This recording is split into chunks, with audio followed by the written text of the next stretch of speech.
Metafísica al alcance de todos. Connie Méndez. Introducción.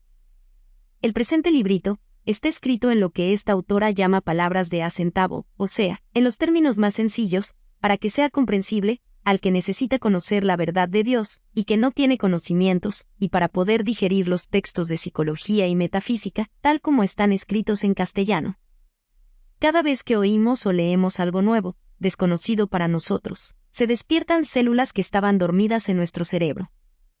La segunda vez que tropezamos con aquella idea nueva la comprendemos un poquito mejor.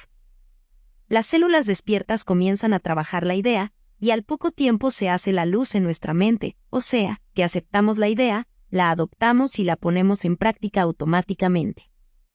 Así es como vamos despertando. No es necesario hacer esfuerzos sobrehumanos para que entren las cosas en la cabeza. Es un proceso natural, eso sí, hay que poner de nuestra parte la buena voluntad de leer y volver a leer hasta que sentimos que lo aprendido es automático. Eso es todo. Lleva contigo, en tu cartera o tu bolsillo, un ejemplar de este librito. Pon otro en tu mesita de noche. Reléelos a menudo, sobre todo cada vez que se te presente un problema, cada vez que te enfrentes a una situación angustiosa o molesta, no importa cuál sea. Te va a ocurrir algo asombroso, y es que el librito se abrirá en la página que te conviene consultar, y pensarás, parece que esto fue escrito para mí. Jesucristo dijo, en la casa de mi Padre hay muchas mansiones.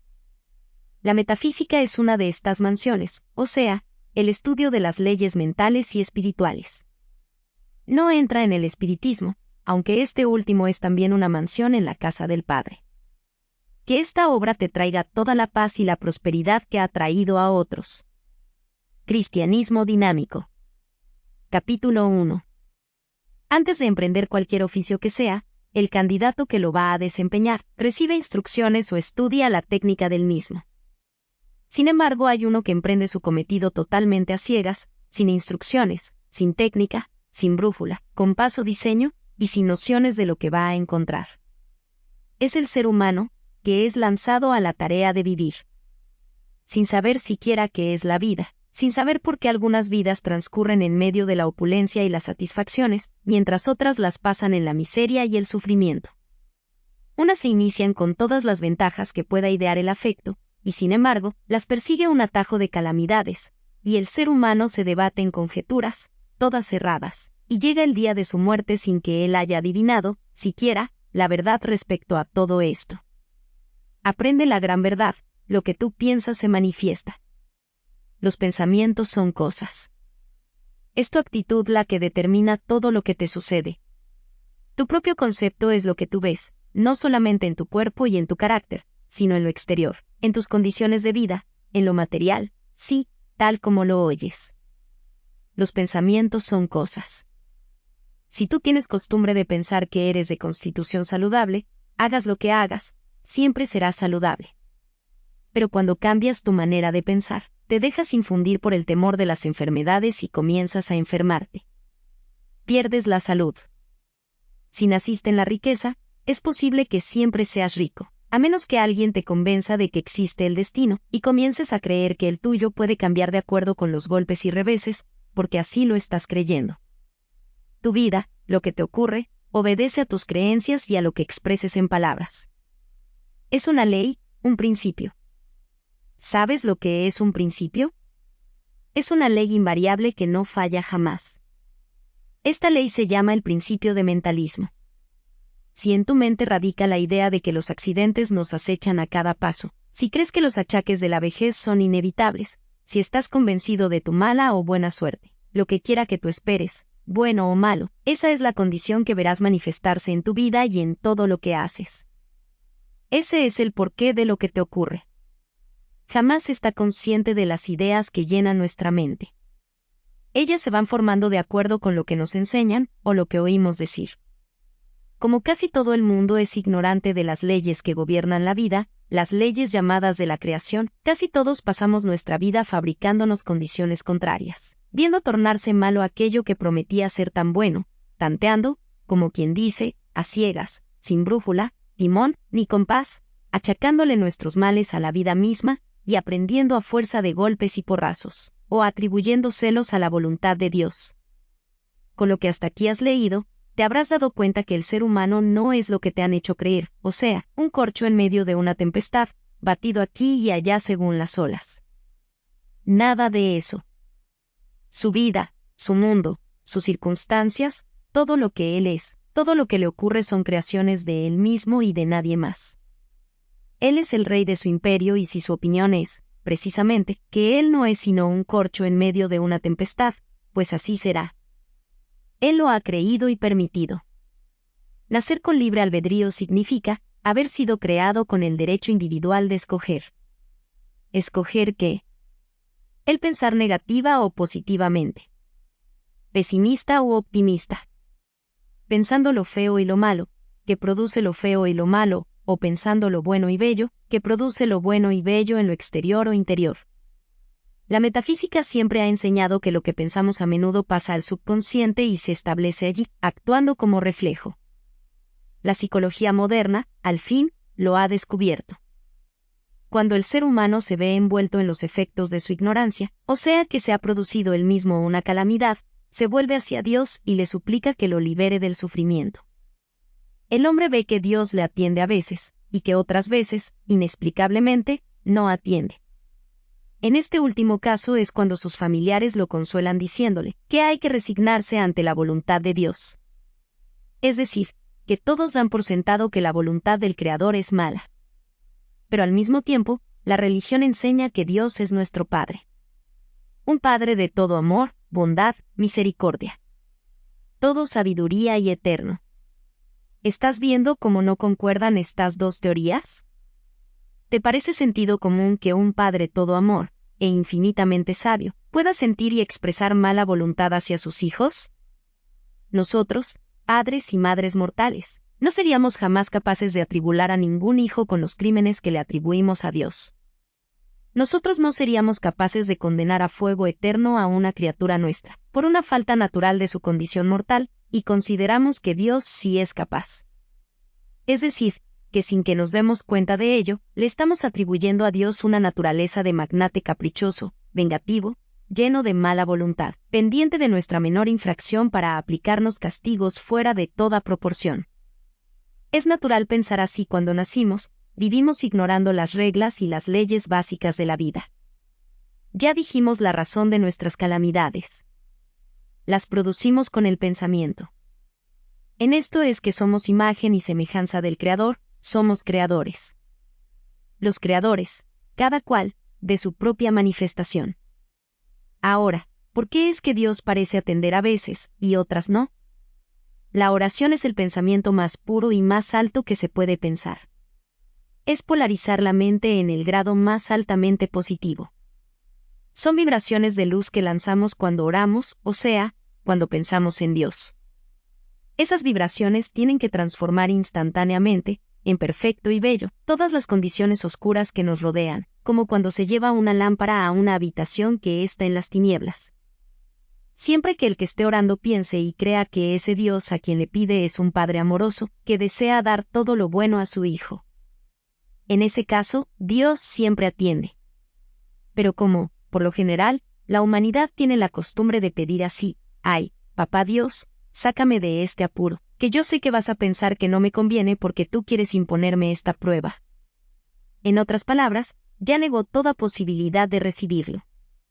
Tiene más fe en ese Dios que nos enseñaron, caprichoso, vengativo, lleno de mala voluntad, que no está sino atisbando a que cometamos la primera infracción para aplicarnos castigos de una crueldad satánica, pues el que así pide no recibe sino de acuerdo con su propia imagen de Dios.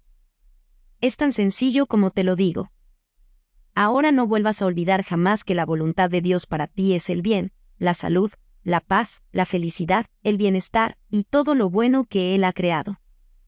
No vuelvas a olvidar jamás que Dios no es ni el juez, ni el policía, ni el verdugo, ni el tirano que te han hecho creer. La verdad es que Él ha creado 7 leyes. Son 7 principios que funcionan en todo y siempre. No descansan un solo minuto. Se encargan de mantener el orden y la armonía en toda la creación. No se necesitan policías en el espíritu. aquel que no marcha con la ley se castiga él mismo. Lo que piensa se manifiesta, de manera que aprende a pensar correctamente, y con la ley para que se manifieste todo lo bueno que Dios quiere para ti. San Pablo dijo que Dios está más cerca de nosotros que nuestros pies y nuestras manos, más aún que nuestra respiración, de manera que no hay que pedirle a gritos que nos oiga. Basta con pensar en Él para que ya comience a componerse lo que parece estar descompuesto. Él nos creó, Él nos conoce mejor de lo que nos podemos conocer nosotros. Él sabe por qué actuamos de esta o aquella manera, y no espera que nos comportemos como santos, cuando apenas estamos aprendiendo a caminar en esta vida espiritual. Voy a rogarte que no creas nada de lo que te estoy diciendo sin primero comprobarlo. Es tu derecho divino y soberano. No hagas lo que has hecho hasta ahora, aceptar todo lo que oyes, y todo lo que ves sin darte la oportunidad de juzgar entre el bien y el mal. Capítulo 2. La mecánica del pensamiento. Todo el día y toda la noche estamos pensando infinidad de cosas distintas. Pasa por nuestra mente una especie de película cinematográfica constante, aunque discontinua. Entre tantas ideas diferentes, nos detenemos a contemplar, examinar o estudiar a algunas más que otras. ¿Por qué? Porque nos han estimulado el sentimiento. Nos han producido un sentimiento de temor o de antipatía, de simpatía o de lástima, un sentimiento de agrado o de desagrado, no importa. El hecho es que por aquel sentimiento, la idea nos interesa, la repasamos más tarde, tal vez la comentamos con alguien. Esto es meditar, y lo que así se medita pasa al subconsciente y se graba allí. Una vez que se graba una idea en el subconsciente se convierte en un reflejo. Tú sabes que cuando el médico te da un golpecito en la rodilla, tu pierna da un salto. ¿Te han tocado un punto sensible y has reaccionado, no? En esa misma forma, cada vez que ocurre en tu vida algo referente a una de las ideas que están grabadas en tu subconsciente, el reflejo reacciona en la forma exacta en que fue grabado. Tú adoptas una actitud de acuerdo con el sentimiento original que sentiste cuando primero pensaste en aquella idea. Los metafísicos llamamos a esto un concepto, o sea, una creencia, una convicción. El subconsciente no discierne. No decide nada, no opina ni piensa por sí solo. No tiene poder para protestar, no tiene voluntad propia. Esas no son sus funciones. Su única función es la de reaccionar poniendo a la orden el reflejo que se le ha dado. Él es, en este sentido, un maravilloso archivador, secretario, bibliotecario automático que ni descansa ni falla jamás. Tampoco tiene sentido del humor. No sabe cuando una orden ha sido dada en broma o en serio. De manera que si tu nariz es un tanto abultada, y si tú, por hacer reír a los demás, adoptas el chiste de llamarla mi nariz de papa rellena, por ejemplo, como el subconsciente es un servidor exacto, no tiene sentido del humor y solo sabe obedecer incondicionalmente, tratará por todos los medios de cumplir la orden que le han dado en tus palabras y tu sentir. Y verás a tu nariz parecerse más y más a una papa rellena. La palabra metafísica quiere decir más allá de lo físico, o sea, la ciencia que estudia y trata de todo lo que está invisible a los sentidos físicos. Te da la razón de ser todo lo que no comprendemos, de todo lo misterioso, de todo lo que no tiene una explicación evidente, y es exacta, como comprobarás a medida que leas este libro. Ahora verás, ¿recordarás tú la primera vez que oíste mencionar la palabra catarro? No lo recuerdas, ¿verdad? Eras muy pequeñito. La palabra la dijeron tus mayores. Te enseñaron a temerla. A fuerza de repetirla te instruyeron a comprenderla, te dijeron que no te mojaras los pies, que no te pusieras en una corriente de aire, que no te acercaras a alguien porque tenía catarro y se contagiaba. Todo lo cual se fue grabando en tu subconsciente y formando allí un reflejo. No tuviste jamás que recordar las advertencias de tus mayores. El daño estaba hecho. De allí en adelante, tu subconsciente te ha brindado un catarro, el mejor que te pueda obsequiar. Cada vez que te has colocado en una corriente de aire, cada vez que se te han mojado los pies, cada vez que te acercas a un acatarrado y cada vez que tú oyes decir que anda por allí una epidemia de gripe o de catarro. Por culpa de tus mayores, por lo que has escuchado decir a los demás, por lo que has leído en los periódicos y en los anuncios, en la radio y televisión, y sobre todo porque ignoras la verdad metafísica de la vida, has aceptado estas ideas erróneas y se convirtieron en reflejos que actúan sin premeditación tuya, automáticamente, y que son causa de todos los males que te aquejan en el cuadro de tu vida. Tienes un cargamento voluminoso de ideas ajenas, que afectan a todos los departamentos de tu vida, tu cuerpo, tu alma y tu mente.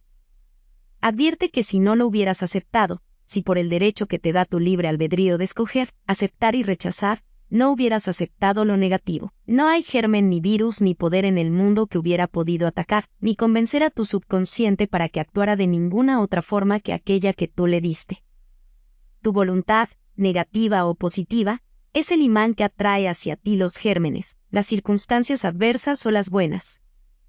Como ya hemos dicho, tu actitud negativa o positiva ante los hechos determinan los efectos para ti. Capítulo 3. La fórmula infalible. Quedamos en que cada mente humana contiene una acumulación de opiniones, convicciones o conceptos errados, contrarios a la verdad y en conflicto con los principios básicos de la creación, y que están perennemente manifestando, en las condiciones exteriores, todas esas calamidades y sufrimientos que aquejan al ser humano y el mundo en general, enfermedades, accidentes, dolencias, pleitos, desarmonías, escasez, fracasos y hasta la muerte. Felizmente, nada de eso se ajusta a la verdad del ser.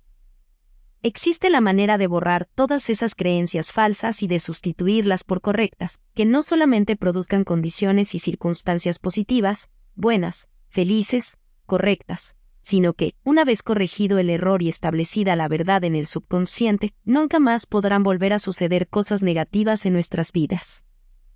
La orden ha sido cambiada. El imán ha cambiado de polo.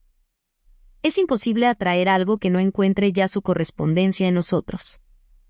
La fórmula infalible es la siguiente: cada vez que te ocurra algo indeseable, que te enfermes, que te ocurra un accidente, que te roben, que te ofendan, que te molesten, o que tú seas la causa de algún mal hacia otro o hacia ti mismo, si eres afligido por un defecto físico, o moral, o de carácter, si te desagrada a alguien, si lo detestas, o si amas demasiado y sufres por esto, si te torturan los celos, si te enamoras de alguien que quiera a otro, si eres víctima de una injusticia, o eres víctima de otro. La lista es interminable, de manera que suple tú la condición que te esté afectando. Conoce la verdad. Así Jesucristo, el más grande de todos los maestros de metafísica, dijo: «Conoced la verdad y ella os hará libres». Evangelio de San Juan, 8:32. La verdad, la ley suprema, es la armonía perfecta, la belleza, la bondad, la justicia, la libertad, la salud, vida, inteligencia, sabiduría, amor, dicha. Todo lo opuesto es apariencia. Es contrario a la ley suprema de la armonía perfecta, entonces es mentira porque es contrario a la verdad. Tu yo superior es perfecto. En este momento y siempre ha sido perfecto. No puede enfermarse porque es vida. No puede morir por la misma razón. No puede envejecer. No puede sufrir. No puede temer. No puede pecar. No tiene que luchar. No puede cambiar jamás. Es bello, es amor, inteligencia, sabiduría, dicha. Esa es la verdad. Es tu verdad, la mía, la de todos los seres humanos, ahora mismo. No es que el ser humano sea Dios.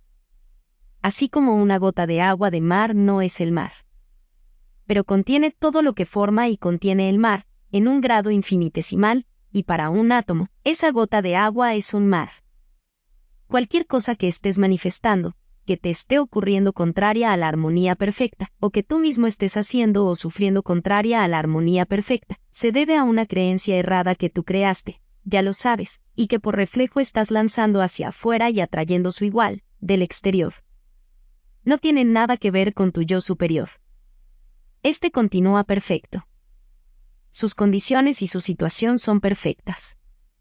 Ahora, en cada una de las circunstancias enumeradas más arriba, debes recordar lo que te acabo de decir, primero, y luego decir mentalmente o en voz alta, como quieras: no lo acepto. Dilo con firmeza pero con infinita suavidad. Los trabajos mentales no necesitan de la fuerza física. Ni el pensamiento ni el espíritu tienen músculos. Cuando tú digas no lo acepto, hazlo como si dijeras no me da la gana, tranquilamente, pero con la misma convicción y firmeza, sin gritar, sin violencia, sin un movimiento, sin brusquedad. ¿Me hago comprender? Después de haber dicho no lo acepto, recuerda que tu yo superior es perfecto, que sus condiciones son perfectas.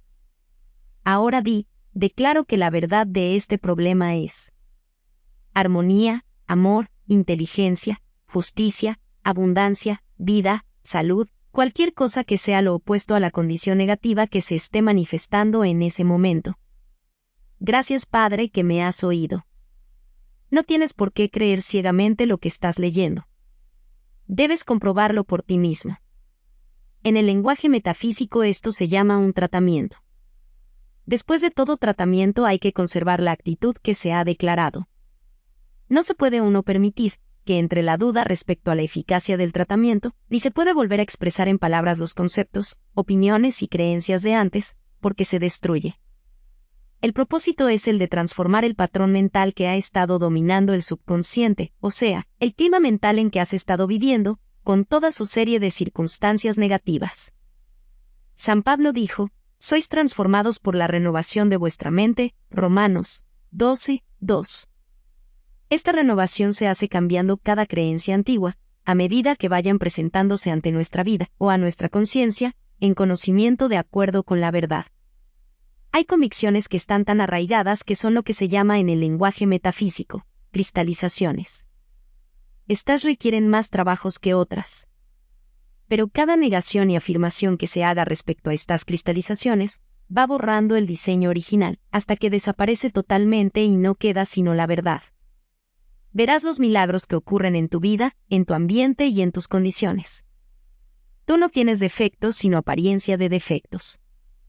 Lo que ves como defectos morales o físicos son transitorios porque al conocer la verdad, de tu yo verdadero, tu Cristo, tu ser superior es perfecto Hijo de Dios, hecho a semejanza del Padre, comienzan a borrarse las imperfecciones que tú estás presentándole al mundo. Es un hecho constatable. Todo estudiante de metafísica cristiana te puede corroborar lo que acabo de decirte. Esta es la gran verdad. No la olvides jamás. Comienza ahora mismo a practicarla. Mientras más se practica, más se realiza, más se adelanta y más feliz te sentirás. Acuérdate. Tú eres único, como tus huellas digitales. Fuiste creado por un diseño único, para un propósito especial que no puede cumplir nadie más que tú. Has tardado 14.000 años para evolucionar al día de hoy. Las expresiones de Dios son infinitas. Tú y yo somos solo dos de esas infinitas expresiones. Tu Cristo es un ser inteligente que te ama con delirio y que lleva siglos esperando que lo reconozcas. Llegó el momento. Háblale, y espera sus respuestas. Es el guía y maestro único para ti. Cuando tú llegues a comprender, aceptar y realizar esta verdad, será el nacimiento de Cristo para ti. Es lo que está profetizado para esta era. Es el Mesías. No es que Jesús vuelve a nacer ahora. Es que cada uno va a encontrar el Cristo en su conciencia y en su corazón, tal como le ocurrió a Jesús. Por eso lo llamaron Jesucristo. Capítulo 4. El decreto. Cada palabra que se pronuncia es un decreto que se manifiesta en lo exterior. La palabra es el pensamiento hablado. Jesús dijo dos cosas que no han sido tomadas en serio. Por tus palabras serás condenado y por tus palabras serás justificado. Esto no significa que los demás nos juzgarán por lo que decimos, aunque esto también es verdad. Como habrás visto ya, el maestro enseñaba metafísica, solo que la raza no estaba aún lo suficientemente madura para entenderla. En varias ocasiones lo advirtió, diciendo que tenía aún muchas otras cosas que decir, pero que no podrían ser comprendidas. En otras ocasiones dijo que aquel que tuviera oídos para oír que escuchara.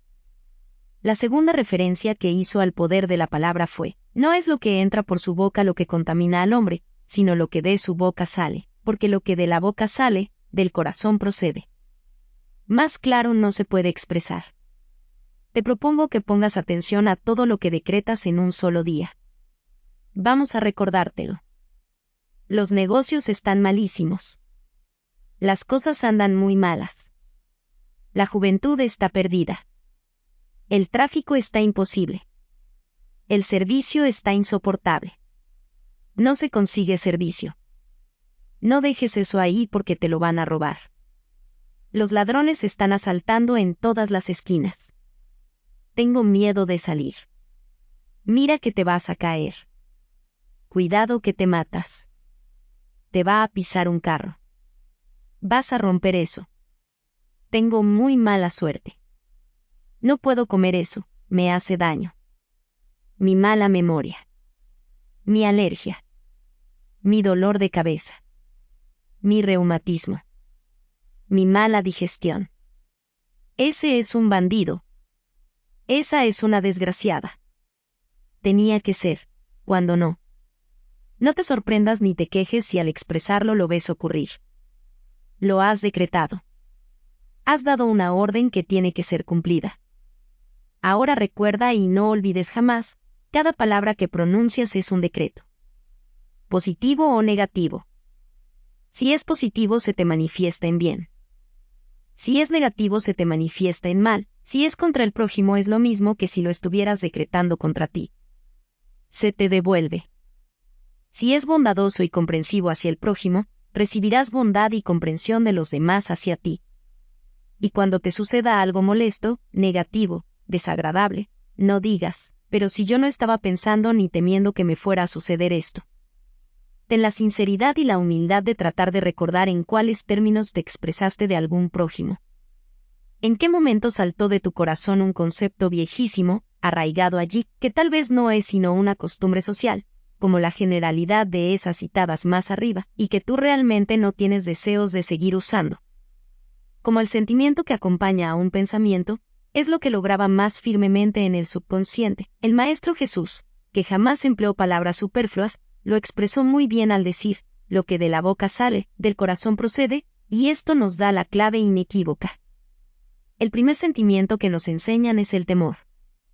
Nos lo enseñan nuestros padres, primeramente, y luego nuestros maestros de religión. Al sentir un temor se nos acelera el corazón.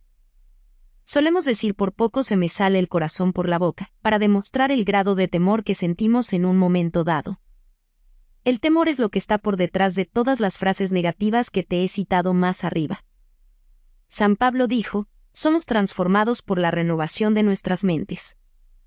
Cada vez que te encuentres diciendo una frase negativa, sabrás qué clase de concepto errado tienes arraigado en el subconsciente, sabrás a qué clase de sentimiento obedece, temor o desamor, atájalo, bórralo negándolo por mentiroso y afirma la verdad, si no quieres continuar manifestándolo en tu exterior. Al poco tiempo de esta práctica notarás que tu hablar es otro. Que tu modo de pensar es otro. Tú y tu vida se estarán transformando por la renovación de tu mente. Cuando estés en reunión de otras personas, te darás cuenta de la clase de conceptos que poseen y los constatarás en todo lo que les ocurre. Siempre que escuches conversaciones negativas no afirmes nada de lo que expresen. Piensa no lo acepto ni para mí ni para ellos. No tienes que decírselo a ellos. Es mejor no divulgar la verdad que estás aprendiendo, no porque haya que ocultarlo, sino porque hay una máxima ocultista que dice, cuando el discípulo está preparado aparece el maestro. Por ley de atracción, todo el que está preparado para subir de grado es automáticamente acercado al que lo pueda adelantar, de manera que no trates de hacer labor de catequista. No obligues a nadie a recibir lecciones sobre la verdad, porque te puedes encontrar que aquellos que tú creías más dispuestos, son los que menos simpatizan con ella. A esto se refería Jesús cuando dijo, no deis lo santo a los perros, ni echéis vuestras perlas delante de los cerdos, no sea que los pisoteen, y se vuelvan y os despedacen. Capítulo 5. ¿La fe mueve montañas? ¿Por qué y cómo? Todo el mundo conoce el dicho y lo repite a menudo. Lo repite como un loro, pues no sabe en realidad lo que significa, ni por qué ni cómo es, que la fe mueve montañas. Pocos saben que el temor también mueve montañas. El temor y la fe son una misma fuerza. El temor es negativo y la fe es positiva. El temor es fe en el mal. O sea, la convicción de que va a ocurrir algo malo. La fe es la convicción de que lo que va a ocurrir es bueno, o que va a terminar bien. El temor y la fe son las dos caras de una misma moneda. Fíjate bien. Jamás temes que te vaya a suceder algo bueno. Ni tampoco dices que tienes fe en que te va a ocurrir algo malo. La fe siempre se asocia a algo que deseamos, y no creo que tú desees el mal para ti. A este le temes, ¿no es así? Todo lo que tú temes lo atraes y te ocurre. Ahora que, cuando te ocurre, generalmente dices con aire triunfante, yo lo sabía. Lo presentí, y sales corriendo a contarlo y repetirlo para lucir tus dotes de clarividente. Y lo que en realidad ha sucedido es que lo pensaste con temor. ¿Lo presentiste? Claro que lo presentiste. Tú mismo lo estás diciendo. Ya sabes que todo lo que se piensa sintiendo al mismo tiempo una emoción, es lo que se manifiesta o se atrae. Tú lo anticipaste y lo esperaste. Anticipar y esperar es fe. Fíjate que todo lo que tú esperas con fe viene, te sucede. Entonces, si sabes que esto es así, ¿qué te impide usar la fe para todo lo que tú desees? Amor, dinero, salud. Es una ley natural. Es una ordenanza divina. El Cristo lo enseñó con las siguientes palabras, que tú conoces, todo lo que pidiereis en oración, creyendo, lo recibiréis. Está en el capítulo número 21, versículo 22 de San Mateo. Y San Marcos lo expresa más claro aún, todo lo que pidiereis orando, creed que lo recibiréis y vendrá. San Pablo lo dice en palabras que no tienen otra interpretación, la fe es la certeza de lo que se espera, la convicción de lo que se ve. Más arriba te dije que la fe es la convicción del bien. Ahora te diré que la convicción viene por el conocimiento. Supongamos que tú vives en una provincia y que jamás has ido a la capital. Quieres ir a la capital y tomas el tren, el auto o el avión. Sabes dónde queda la capital y cómo dirigirte a ella. Un día te diriges hacia la capital y utilizas la forma de transporte que mejor te convenga, pero por el camino no vas temiendo desviarte hacia la luna, ¿no? Si fueras un salvaje podrías estar temblando de pavor por desconocer totalmente lo que está pasando. Pero siendo una persona civilizada, vas tranquilo, sabiendo que a tal o cual hora llegarás a la capital. ¿Qué es eso que te da esta fe? El conocimiento. La ignorancia de los principios de la creación es lo que hace que el mundo tema al mal, y no sepa emplear la fe, ni siquiera lo que ella es. La fe es convicción, seguridad, pero estas tienen que estar basadas en el conocimiento de algo. Conoces que existe la capital y vas hacia ella. Por eso sabes que no irás a parar a la luna. Ahora sabes que cuando deseas algo, si temes no obtenerlo, no lo obtendrás. Si lo niegas antes de recibirlo, como en el ejemplo dado ya de la oración, que dirige a Dios la generalidad de los humanos, Dios mío, concédeme tal cosa, aunque sé que no me lo darás porque vas a pensar que no me conviene, no lo obtendrás porque de antemano lo negaste. Has confesado que no lo esperas. Déjame darte la fórmula metafísica para obtener cualquier cosa que uno desee. Es una fórmula, hay que emplearla para todo. Compruébala por ti mismo. No lo creas ciegamente. Yo deseo tal cosa. En armonía para todo el mundo y de acuerdo con la voluntad divina. Bajo la gracia y de manera perfecta. Gracias, Padre, que ya me oíste. Ahora no dudes por un solo instante. Has empleado la fórmula mágica. Has cumplido con toda la ley y no tardarás en ver tu deseo manifestado. Ten paciencia. Mientras más tranquilo esperes, más pronto verás el resultado. La impaciencia, la tensión y el ponerse a empujar mentalmente destruyen el tratamiento. La fórmula es lo que en metafísica se llama un tratamiento.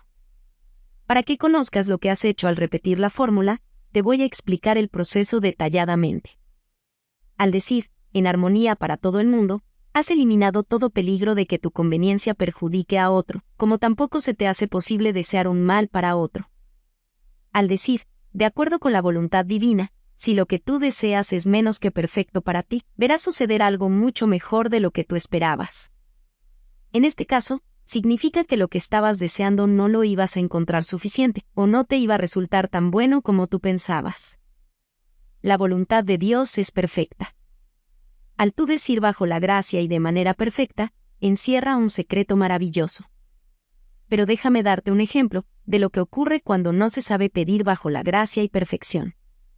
Una señora necesitaba urgentemente una suma de dinero, y la pidió a sí mismo, para el día 15 de ese mes. Tenía absoluta fe de que la recibiría, pero su egoísmo e indiferencia no le inspiró pedirla con consideración para nadie más.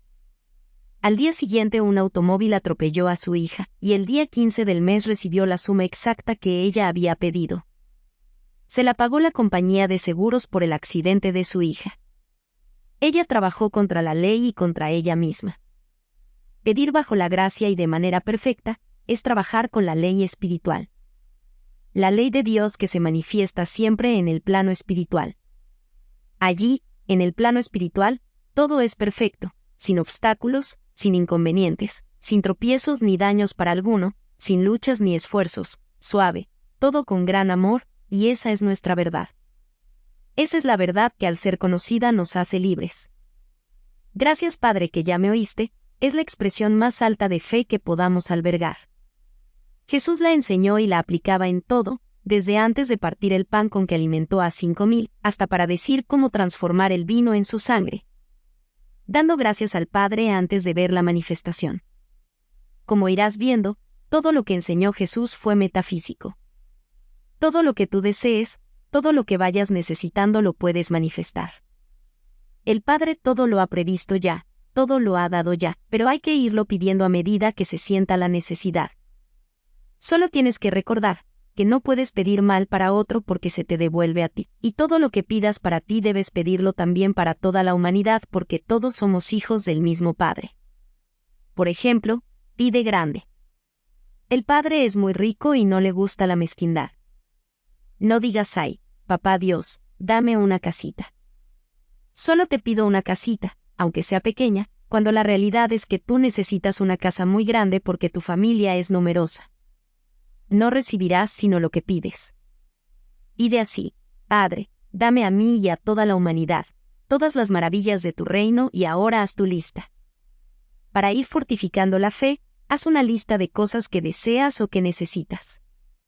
Enumera los objetos o las cosas. Al lado de esta lista haz otra enumerando cosas que deseas ver desaparecer, o bien en ti mismo o en lo exterior. En el mismo papel escribe la fórmula que ya te di más arriba. Ahora, lee tu papel todas las noches. No debes sentir la menor duda. Da las gracias de nuevo cuantas veces pienses en lo que has escrito. A medida que veas que se te van realizando las cosas enumeradas, ve tachándolas. Y al final, cuando las veas todas realizadas, no vayas a ser tan mal agradecido de pensar, tal vez se me iban a dar de todas maneras, porque es mentira. Se te dieron porque las pediste correctamente. Lo exterior se acomodó para dejártelas pasar. Como ya estás muy habituado a sentir temor por una variedad de razones, cada vez que te encuentres atacado por un temor, repite la fórmula siguiente, que te irá borrando el reflejo que tienes grabado en el subconsciente: yo no tengo miedo. No quiero el temor. Dios es amor y en toda la creación no hay nada a qué temer. Yo tengo fe. Quiero sentir fe. Un gran maestro decía: lo único que se debe temer es al temor. La fórmula la debes repetir aún cuando estés temblando de terror. En ese momento, con mayor razón. Solamente el deseo de no temer y el deseo de tener fe bastan para cancelar todos los efectos del temor y para situarnos en el polo positivo de la fe. Supongo que ya conoces el principio psicológico que dice que cuando se borra una costumbre hay que sustituirla por otra. Cada vez que se niega o se rechaza una idea cristalizada en el subconsciente, se borra un poquito. El pequeño vacío que así se hace, hay que llenarlo inmediatamente con una idea contraria. Si no, el vacío atraerá ideas de la misma clase, y que siempre están suspendidas en la atmósfera pensadas por otros.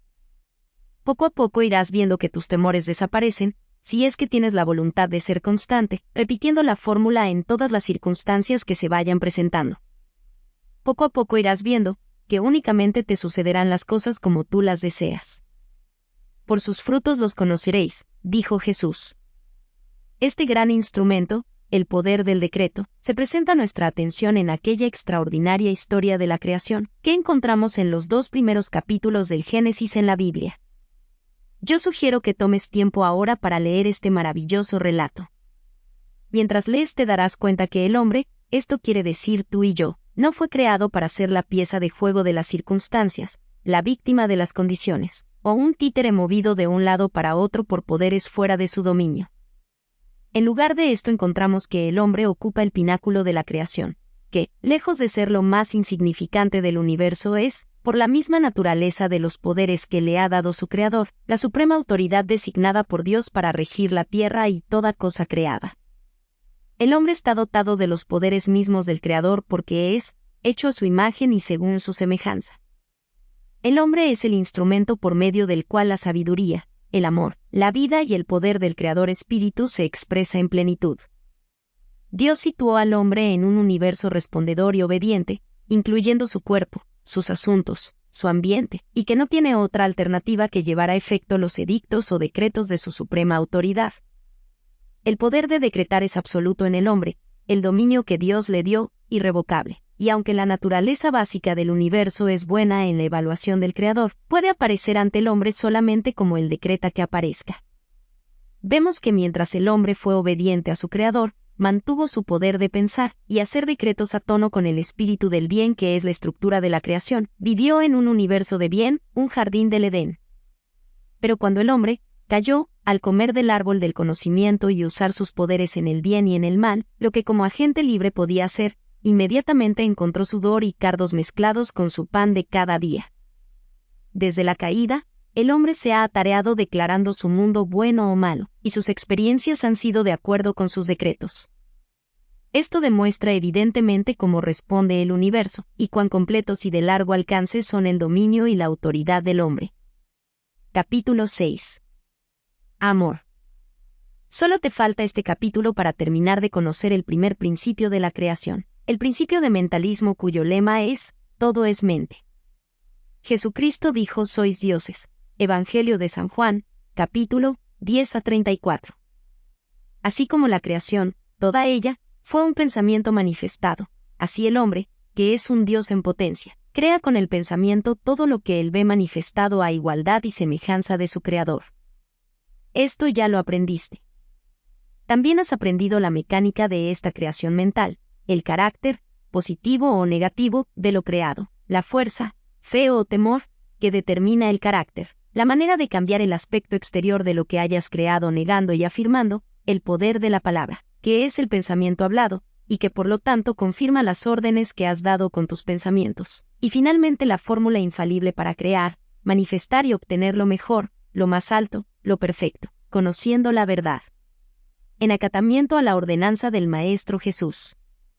¿Sabes que esta verdad es que fuimos creados perfectos por un Creador perfecto, con la esencia perfecta de Él mismo, con libre albedrío para crear de manera positiva o negativa, por lo tanto el mal no es una creación de Dios.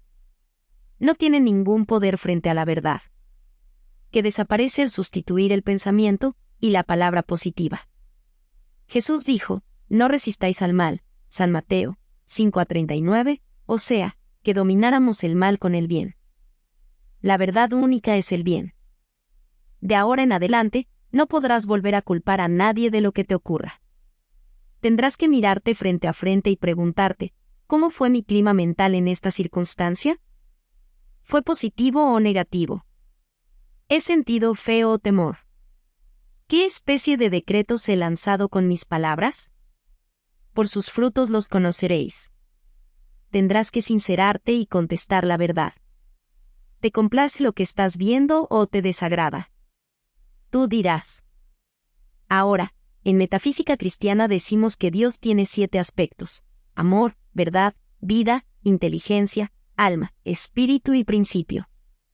Como ves, todos estos aspectos son estados invisibles.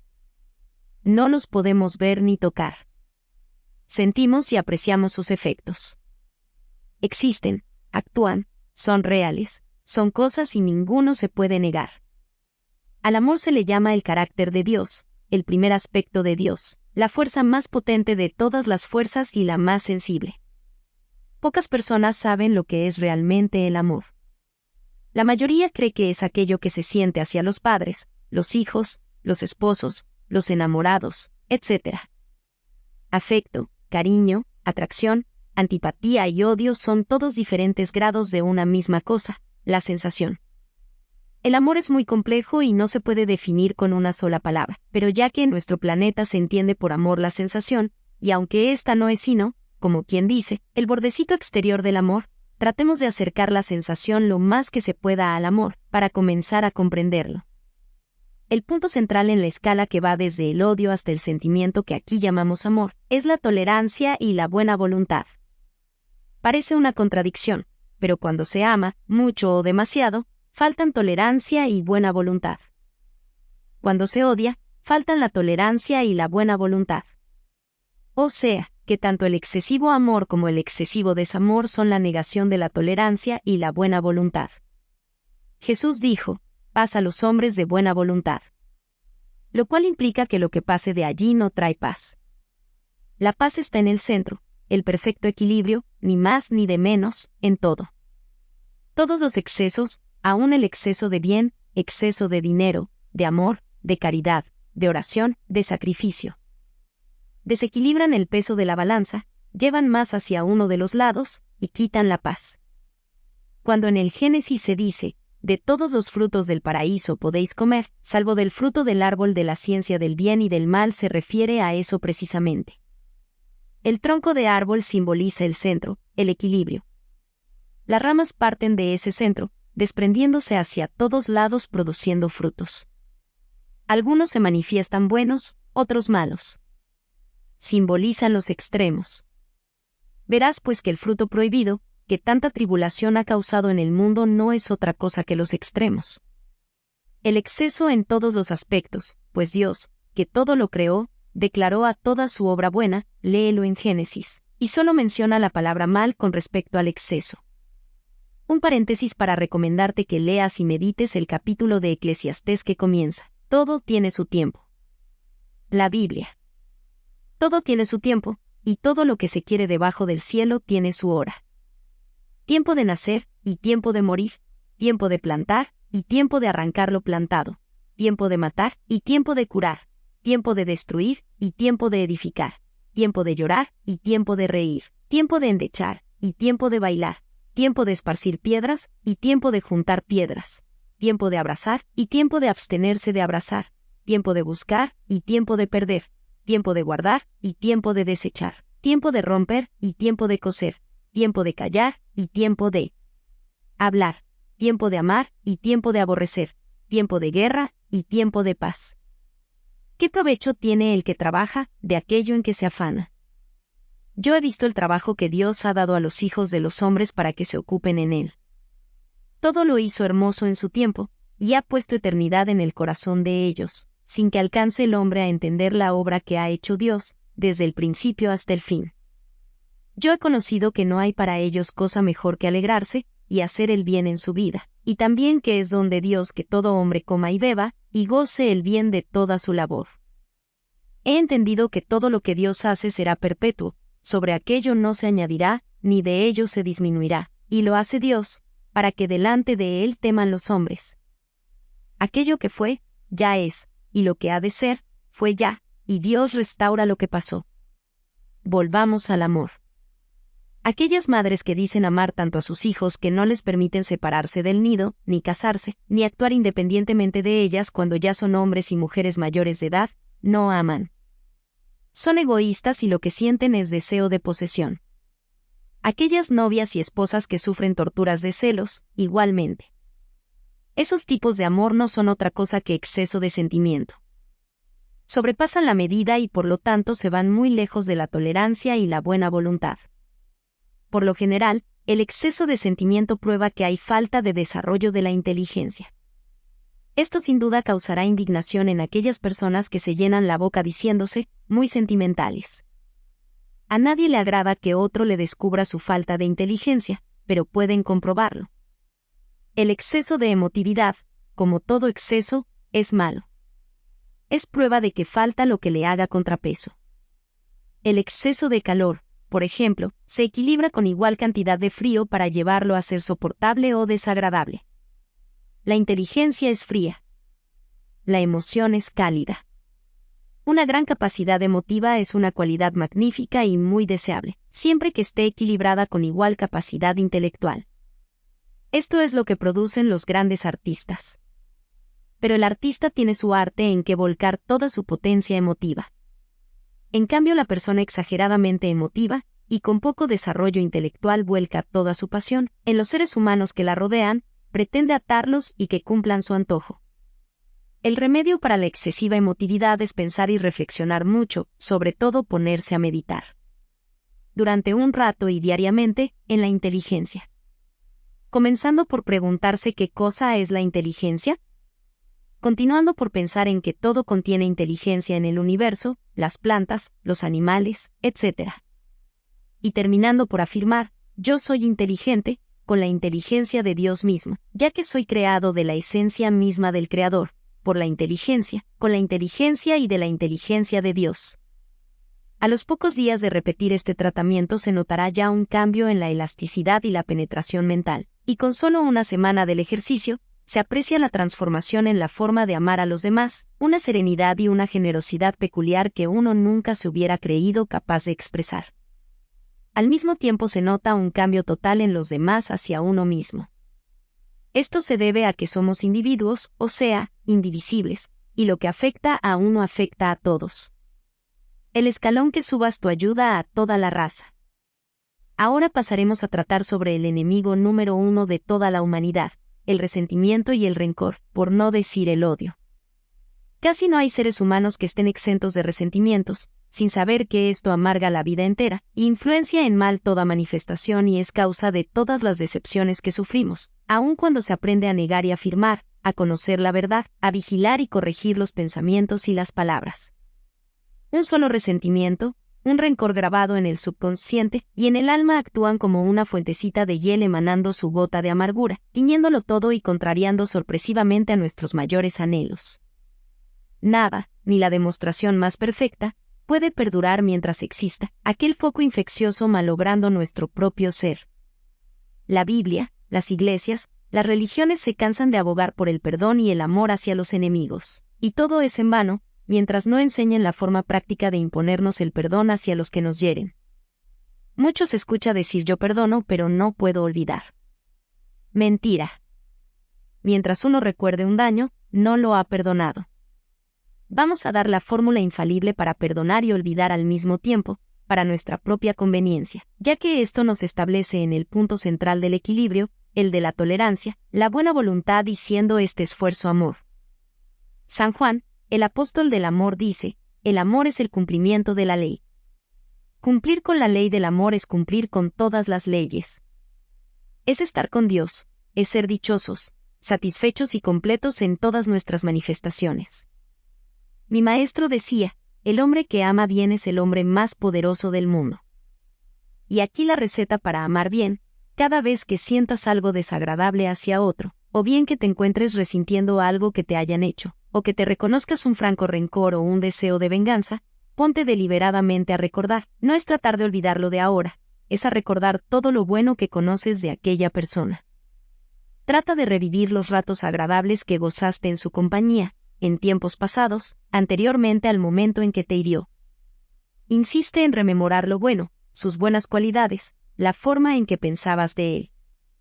Si logras reírte de algún chiste que él dijo o de algo cómico que gozaron juntos, el milagro se ha hecho. Si no basta con un solo tratamiento, repítelo tantas veces como sea necesario para borrar el rencor o resentimiento. Te conviene hacerlo, hasta 70 veces 7. Esto es el cumplimiento de la ley dada por Jesús, no resistáis al mal. Esto es volver la otra mejilla. Es amar a los enemigos, bendecir a los que nos maldicen, hacer bien a los que nos aborrecen y orar por los que nos ultrajan y persiguen, todo sin exponernos a que nos pisoteen. Si lo haces con sinceridad, te vas a dar cuenta de algo muy extraño, y es que te sentirás liberado, primeramente, y luego, que una montaña de pequeños inconvenientes que te ocurrían y que no sabías a qué atribuir, desaparecen como por encanto, y tu vida marcha sobre rieles. Además de que te verás amado por todo el mundo, aún por aquellas personas que antes no te quisieron bien. Capítulo 7. Negaciones y afirmaciones frente a una enfermedad propia o ajena. Niego la apariencia de toda afección física. No la acepto ni para mí ni para nadie. La única verdad radica en el espíritu, y todo lo inferior se amolda a mi palabra, al yo reconocer la verdad. En nombre de Jesucristo que nos autorizó, decreto que yo y todos somos vida. La vida es salud, fuerza y alegría. Gracias, Padre, que me has oído. Frente a todo temor, niego el temor. Dios no creó el temor, luego no tiene otra existencia que la que yo le quiera dar, y yo no acepto, no deseo más esta apariencia creada por mí. Suelto y dejo ir toda sombra de temor en mí o en ti. Juan Apóstol dijo, el amor desarraiga todo temor. Dios es amor, yo soy su hijo, soy hecho en, por y de amor. Esta es la verdad. Gracias, Padre. Frente a toda tristeza, propia o ajena, niego la propia existencia de esta tristeza, pena o depresión. Dios no la autoriza. Borro en mí toda tendencia a la negatividad. No la necesito, no la acepto. Dios es dicha, gozo, alegría. Yo soy dicha, gozo, alegría. Gracias, Padre, por. Comienza a enumerar todo lo que tengas, hasta lo más insignificante. Frente a cualquier falla o escasez, niego toda apariencia de escasez. No es la verdad, no lo puedo aceptar, no la quiero. La abundancia de todo es la verdad. Mi mundo contiene todo. Ya está todo previsto, todo dado por un Padre de todo amor, solo tengo que reclamar mi bien. Señálame el camino, Padre, habla que tu Hijo te escucha. Gracias, Padre. Frente a todo lo que no sea armonioso, niego la inarmonía. No acepto esta apariencia de conflicto. Dios es armonía perfecta. En el espíritu no hay choque, ni contrariedad, ni lucha, ni cosa alguna que se oponga al cumplimiento de la perfecta armonía. Gracias, Padre, bendigo tu armonía en esta circunstancia. Por la paz mundial y frente a toda apariencia contraria, gracias, Padre, que eres paz. Gracias, Padre, que nada de lo que está contrariando este hecho tiene consistencia alguna, que todo es creación de los que ignoran. Perdona a los que no saben lo que hacen. Hágase tu voluntad aquí en la tierra como es en ti. Gracias, Padre. Todo lo anterior te lo doy para que aprendas a formular tú mismo tus oraciones. Como todo el día estamos pensando y decretando, todo el día estamos orando, en forma negativa o en forma positiva, y creando nuestras propias condiciones, estados y sucesos. Lo importante es mantenerse en el ánimo que expresa la oración. Si después de afirmar te dejas regresar al polo negativo, destruyes el efecto de la oración. Cuida tus pensamientos. Cuida tus palabras. No te dejes arrastrar por lo que expresen otros. Recuerda que ellos ignoran lo que tú ya vas conociendo. Lo que pienses y pidas para ti, piénsalo también para los demás. Todos somos uno en espíritu y esa es la forma más efectiva de dar. Mejor que pan y limosna, ya que el pan y la limosna duran solo unos instantes, mientras que la verdad se queda con el otro para siempre. Tarde o temprano, tu don espiritual entrará en la mente consciente y habrás hecho labor de salvación en un hermano. El principio del ritmo, que es la ley del péndulo, el boomerang, te devuelve el bien y el mal que haces. Se ha dicho que uno con Dios es la mayoría, de manera que una sola persona que eleve su conciencia al plano espiritual y reconozca la verdad en la forma expresada más arriba, es capaz de salvar de la ruina a una organización, salvar de la crisis a una comunidad, una ciudad o una nación, porque actúa en el plano espiritual que es la verdad y ésta domina a todos los planos inferiores. Conoced la verdad y ella os hará libres. Lecturas recomendadas. El Sermón del Monte, por Emmett Fox, en castellano. Lecciones sobre la verdad, por Emily Cady, en castellano. La palabra diaria, suscripción mensual, en castellano.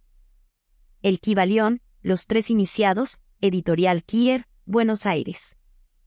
Capítulo 8. Significado metafísico de los 10 mandamientos de Moisés.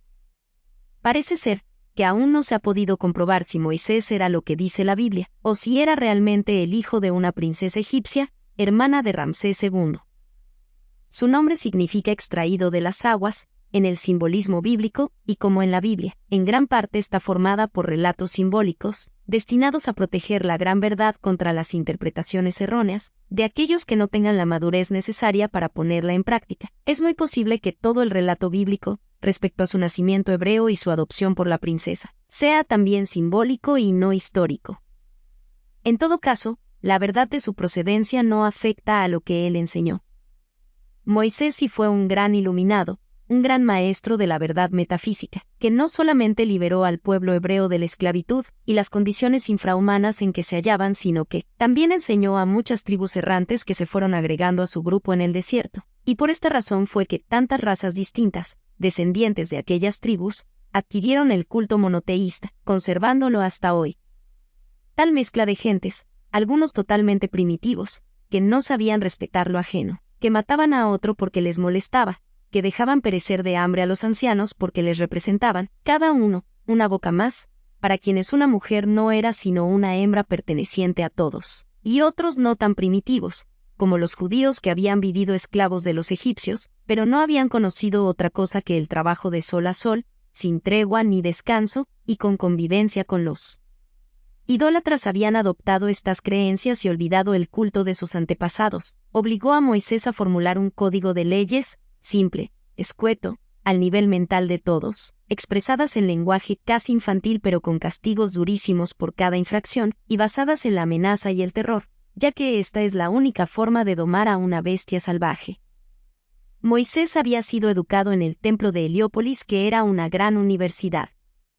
Allí enseñaba lo que llamaban geometría en aquel entonces, y que incluía, no solamente las matemáticas, sino la metafísica, la astrología, la numerología, el significado de los números, y un simbolismo triple que usaban los de aquellos tiempos para dejar registrada su sabiduría, al servicio de las generaciones futuras, a medida que evolucionaran.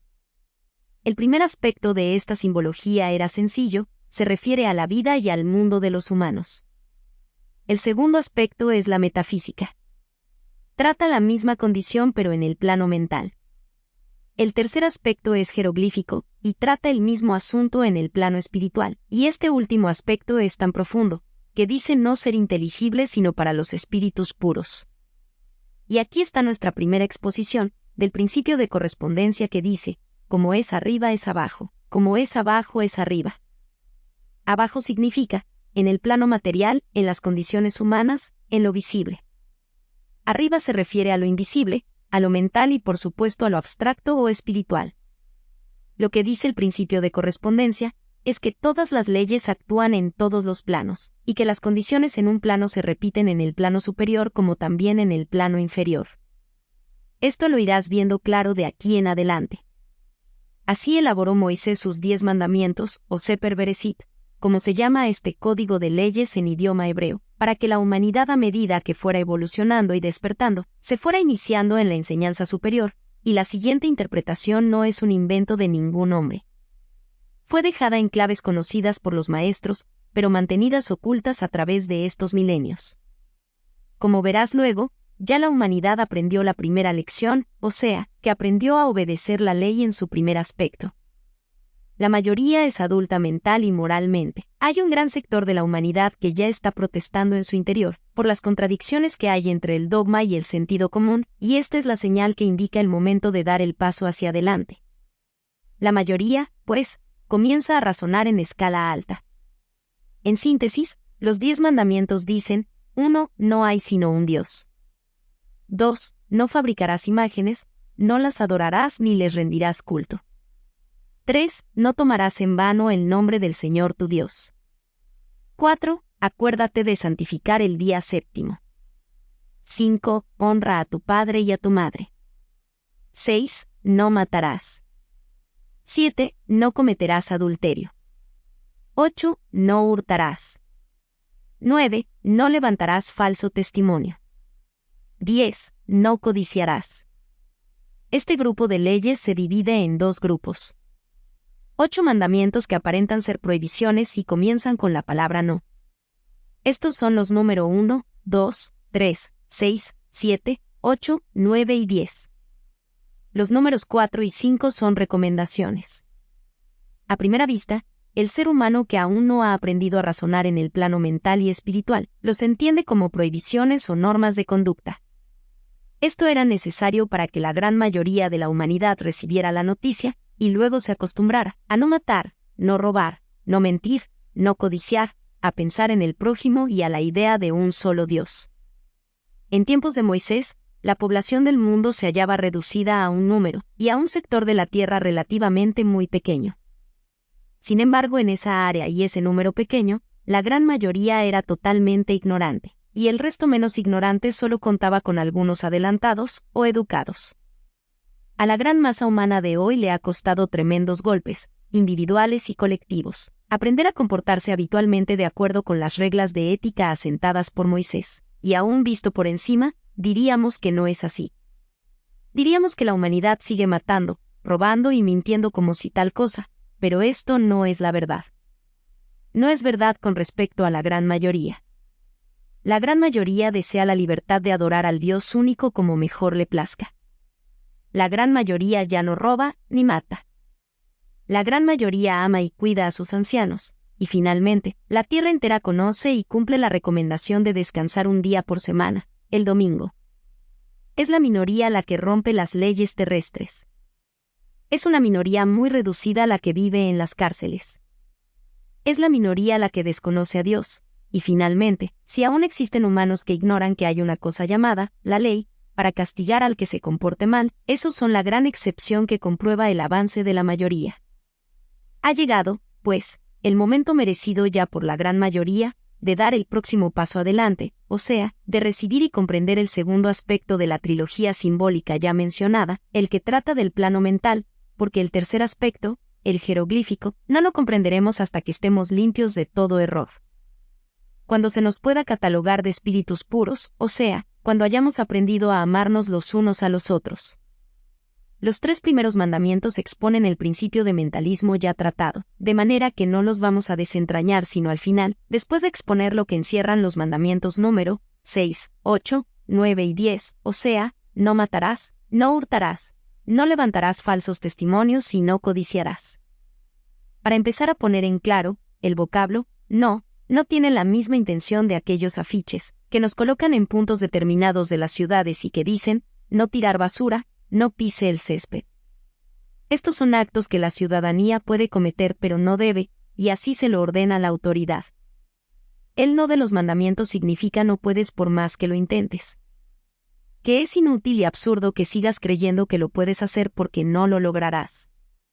Mi maestro decía que el no del Pentateuco equivale, en el idioma de hoy, a que alguien dijera, no atravesarás a nado el océano Atlántico. ¿Por qué? Porque tú sabes que no lo puedes intentar siquiera. No posees la fuerza. El cuerpo material no tiene voluntad propia. No puede oponerse ni mandar. La vida está en el espíritu, en el alma, en el yo superior. Al abandonar esta, el cuerpo de carne y hueso solo queda en masa inerte, sin la vida.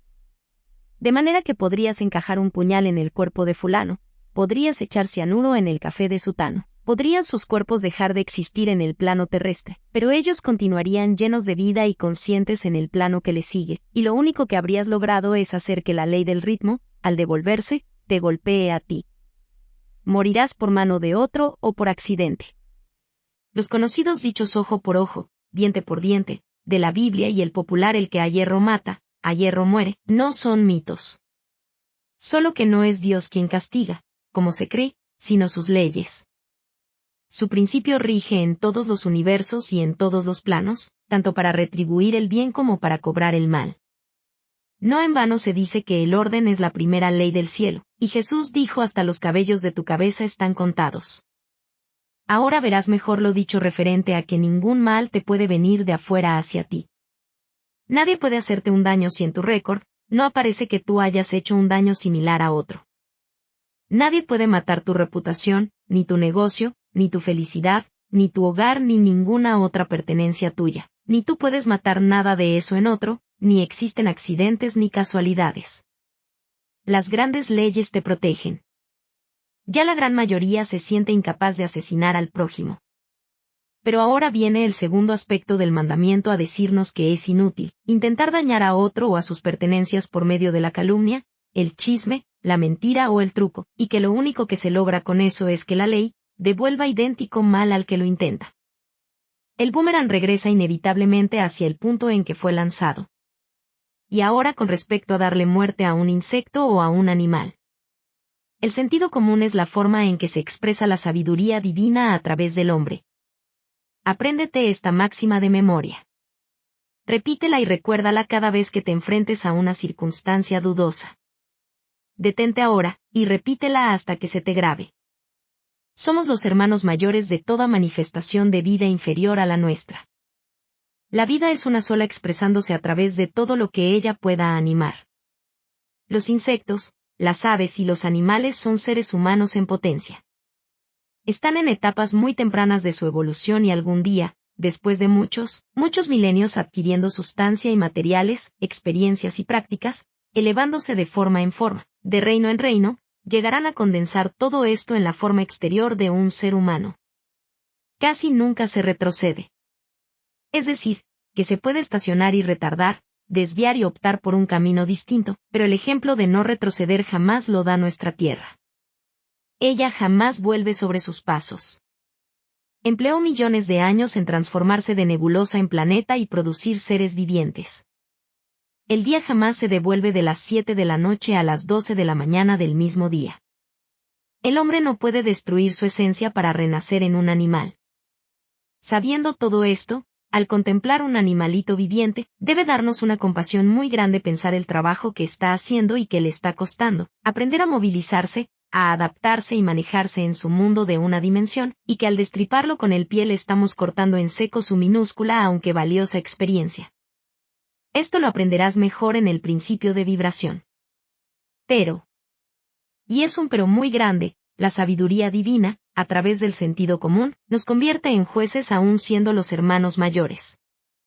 Vamos a decir que un día en nuestra casa limpia, ordenada y aseada, aparece una cucaracha. Estoy cansada de verte dar el salto con el zapato en la mano, y, rack. Pereció la pobre.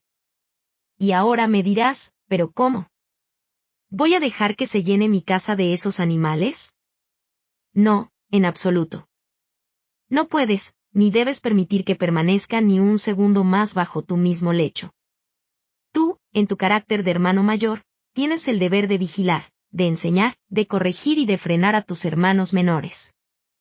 No puedes permitirles que aumenten indebidamente ni que se introduzcan a donde no pertenecen.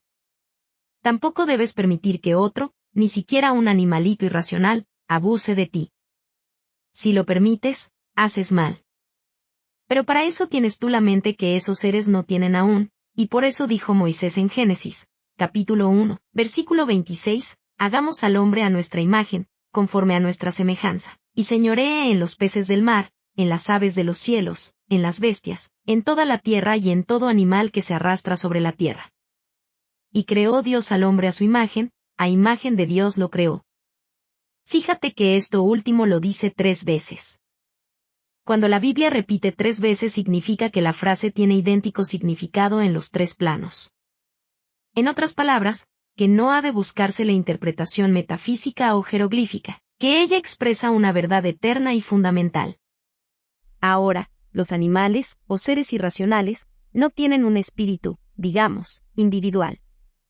Tienen lo que llamamos espíritu de grupo, o sea, que el gran conjunto de cada especie forma un espíritu, o tal vez no sea sino una partícula de un espíritu. Eso no lo puedo conocer. No he llegado a esas alturas. Lo cierto es que ellos, los seres irracionales, actúan en grupo y por líneas ya determinadas de acción. Por ejemplo, las abejas. Un tipo de abejas obedece al instinto de construir panales de cera. Otro al instinto de atender a la reina y así sucesivamente. Son acciones automáticas. Ellas individualmente no piensan, piensa por ella el gran conjunto que firma una mente, y las guía por medio del instinto. Empleando la ley de correspondencia, vemos cómo corresponde esta actuación mecánica de las abejas a una situación similar en el reino humano. En la construcción de un edificio, por ejemplo, hay muchachos cargadores de agua. Hay albañiles que ponen ladrillos. Hay carpinteros que hacen puertas. Hay obreros especializados en molduras, pinturas, adornos. Y todos trabajan casi mecánicamente, cada uno en su línea determinada, todos cumpliendo algo que está en la mente del arquitecto. ¿En el hombre qué corresponde? Los pies hacen el trabajo automático de caminar. Las manos, de maniobrar, los ojos, de mirar.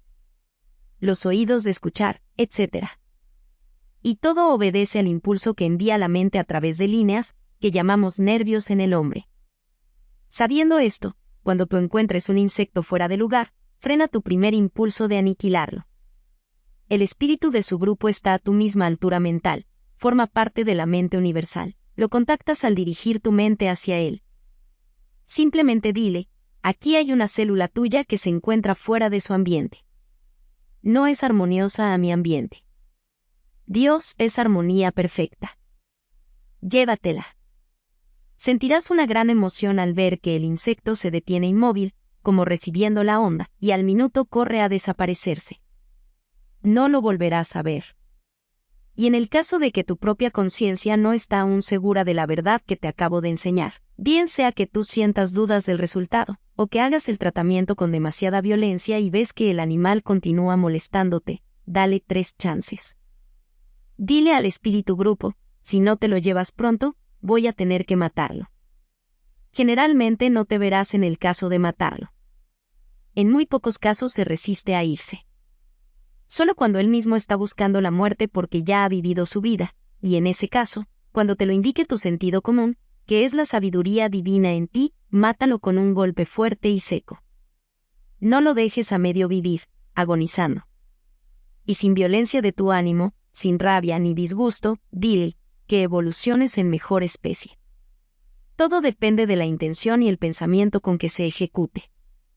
Hay sectas y órdenes de las que se dicen ocultistas que no comen carne. Alegan que las vibraciones de dolor del animal al ser matado contaminan al alma humana. Alegan también que las vibraciones de la especie inferior degradan al ser. El Maestro Jesús negó esta creencia cuando dijo, no es lo que entra por su boca lo que contamina al hombre, sino lo que de su boca sale, porque lo que sale de la boca, del corazón procede. Ya conociste la explicación de esta lección en el capítulo La Palabra. Y de acuerdo con Moisés repetimos, nadie ni nada puede dañarnos de afuera, a menos que lo hayamos merecido, a menos que lo aceptemos por creer que sí es posible. Pero cuando conocemos esta verdad y la recordamos siempre, nada ni nadie puede causarnos daño alguno. El gusto por comer carne, o la necesidad de la carne como alimento solo significa que el individuo aún conserva una cantidad de su naturaleza animal carnívoro, se entiende. No ha llegado aún al punto en que sus células pueden prescindir del alimento ingerido del exterior, eso es todo, porque limitarse obligatoriamente a comer frutas y verduras no es una prueba de elevación espiritual, ya que la vaca y el caballo no comen sino hierba y granos. Al no entrar a estudiar metafísica, comienzan a limpiarse las células del cuerpo por el hecho de que se empieza a vivir en un mundo mental espiritual, y de acuerdo con el principio de correspondencia, como es abajo es arriba, como es arriba es abajo. Todo el ser evoluciona a la vez. El estudiante nota, tarde o temprano, que comienza a no necesitar la carne como alimento, y llega a aborrecerla sin que nada ni nadie lo fuerce a ello. Algo muy importante. Cuando estudies el principio de vibración podrás comprobar la verdad científica, que es imposible que una vibración de menor frecuencia pueda dominar a una de mayor frecuencia. El animal vibra en un plano inferior al hombre, ¿cómo podrá jamás afectar a éste? Únicamente bajo una condición, que el hombre esté ignorante del principio de vibración y crea posible el ser afectado por las vibraciones del animal. Creyéndolo, lo está aceptando y por lo tanto sometiéndose a una ley inferior a él. Por esta misma razón es que no se puede matar. La vida es positiva. La muerte es negativa, o sea, que es la negación de la vida. La vida es indestructible. No puedes matar por más que lo intentes. No robarás si conoces el segundo aspecto, metafísico o superior, de este mandamiento. No puedes robar. No podrás jamás. No lo intentes. No te molestes en soñarlo siquiera. Es imposible. Nadie te puede quitar algo que te pertenece. Podrán intentarlo, podrán llegar a sustraer de tu persona o de tu casa algún objeto, y mientras tú ignoras la ley, y por lo tanto crees que te pueden robar, el objeto puede quedar perdido para ti, pero una vez que conoces la ley, la recuerdas y repites su verdad, nunca más te robarán y nunca más se te podrá perder ni extraviar nada. Compruébalo tú mismo. No me creas a ciegas hasta haberlo comprobado la próxima vez que no encuentres algo que crees perdido. Es de las lecciones más fáciles de aprender. Tu cuerpo de hoy contiene todas las sustancias primitivas de nuestro planeta: tierra, agua y aire. Además, de esto se desprenden todas las sustancias, todos los elementos. Además, tienes en tu haber todo lo que acumulaste de experiencias y conocimientos, en tus miles y miles de años viviendo bajo una u otra forma. Pero lo primero que aprendiste fue a comer, y a buscar comida, cuando fuiste una larva en el agua. Cuando después de muchos intentos llegaste a mover tus patitas para caminar sobre la tierra. El comer, el digerir y el movimiento de tus miembros se hicieron derechos adquiridos. Ya no pudiste ni podrás perder jamás esas habilidades. Cada conocimiento o habilidad que se adquiere, da automáticamente el derecho de ocupar un lugar más adelantado que el anterior. Ahora ves por qué no se puede retroceder a un lugar inferior. ¿Cómo? Si es la ley de la evolución además de la ley de atracción que hace que todo atraiga su igual y rechace su opuesto. Esto forma parte del principio de polaridad, que es inquebrantable como todos los principios. A pesar de que, al iniciarse en una nueva vida, hay que aprender de nuevo lo que ya se ha adquirido en las anteriores, como caminar, hablar, comer, etc. Esto es aparente nada más. Lo que ocurre en realidad es que el ser tiene que recordar. No reaprender, pues el niño come, digiere, se mueve, llora, ríe, ve, oye, circula su sangre, etc. Todo porque ya lo tiene en el subconsciente. Los talentos, el genio, el muchacho que es muy perezoso para estudiar, con todas las habilidades anteriores, y le son mucho más fácil que a otros quienes las intentan por primera vez. Pero el muchacho inteligente, perezoso para los estudios, solo está manifestando que le aburre tener que volver a recorrer lo que ya recorrió en una vida o varias vidas anteriores. No hay que preocuparse por eso. Hay que dejarlo allí para que recuerde lo que tiene almacenado en el subconsciente. Generalmente ocurre que en el momento de los exámenes, le surge al chico lo necesario para aprobar tranquilamente y a la par de todos los demás que se han matado estudiando durante todo el año. Esto confunde a los padres y maestros, pero es una de las pruebas a favor de la teoría de la reencarnación. La reencarnación sí existe, pero no es obligatoria. El libre albedrío existe para todo y en todo. Así como en la Tierra, cada individuo aprovecha o desperdicia las oportunidades, de acuerdo con su carácter o su deseo. En el plano astral, el reino de las almas o espíritus desencarnados, cada uno es libre de aprovechar o no este recurso que se ofrece para evolucionar.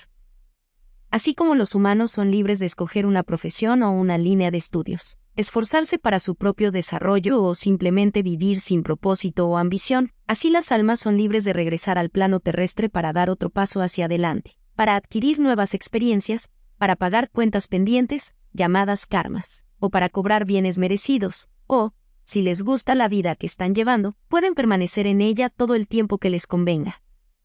Nadie las obliga. Solo que al fin y al cabo, el adelanto y bienestar ajeno las induce a desearlo para ellas también, y la moneda con que esto se compra es el esfuerzo, el conocimiento y la experiencia, los cuales se adquieren en la vida activa de la Tierra. Cada conocimiento y cada experiencia quedan para siempre como posesiones adquiridas, compradas y pagadas. Estas posesiones decimos que son adquiridas, por derecho de conciencia y no pueden ni perderse ni ser robadas.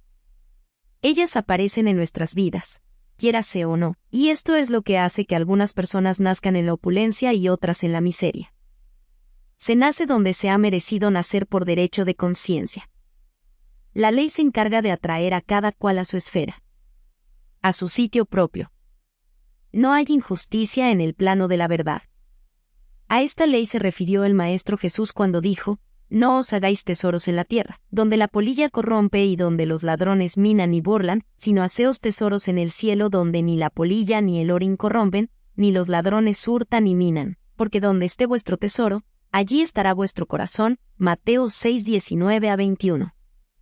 Pero claro está que, como todas las máximas bíblicas, esta también tiene 3 grados de significado. El primero material, el segundo mental y el tercero espiritual. Como se verá por todo lo dicho, no hay por qué vivir temeroso de los ladrones. Si hasta ahora has vivido temblando porque te puedan robar tus posesiones, porque en tu casa entren ladrones de noche o cuando te ausentes de tu casa, porque has creído en estafas y estafadores, etc., ya puedes vivir en paz. Nadie puede quitarte ni un alfiler que te pertenezca por derecho de conciencia, pues si lo posees, es porque lo mereciste en vidas remotas. Y si se comete el intento contra ti, si por tu propio temor que pueda persistir mientras adquieras la práctica de la nueva conciencia, alguien te roba o pierdes algún objeto, pronuncia inmediatamente la verdad. Nada que es mío por derecho de conciencia puede perderse o ser robado. Mantente tranquilo, no lo pienses más, y verás cómo encuentras tu posesión, alguien te la regresa, alguien te regala una igual o encuentras una semejante. Todo tu haber está en tu archivo mental como el original de un documento, reproduciendo la copia en lo exterior. No se puede separar de ti. No robarás. No lo podrás intentar siquiera. No creas ciegamente nada de lo que acabas de leer. Compruébalo tú mismo primero. Por sus frutos los conoceréis. Nadie puede quitarle a uno la inteligencia, el talento, las facultades y los conocimientos. Pero lo que es más extraordinario aún, es que como cada adquisición es hecha a través de la experiencia, y esa experiencia es acompañada por objetos, instrumentos, muebles, dinero, propiedades, etc., todo lo que se ha usado en la vida, en una experiencia, todo lo que se ha aprendido a usar, pues la cama, la mesa, los cubiertos, la vajilla, la ropa, las joyas, el dinero, todo hasta una cajetilla de fósforos quedan en esencia, o como negativos de fotografías, grabadas y archivadas en nuestro haber individual, por derecho de conciencia, y estas propiedades o posesiones, las traemos junto con nosotros en cada reencarnación. Capítulo 10. No levantarás falso testimonio. Muchas personas se extrañan de que Moisés no le haya dedicado un lugar aparte a la mentira entre los 10 mandamientos, y piensan que debería haber un 11º que diga no mentirás. Luego se satisfacen con pensar que tal vez la mentira esté incluida en el mandamiento número 9.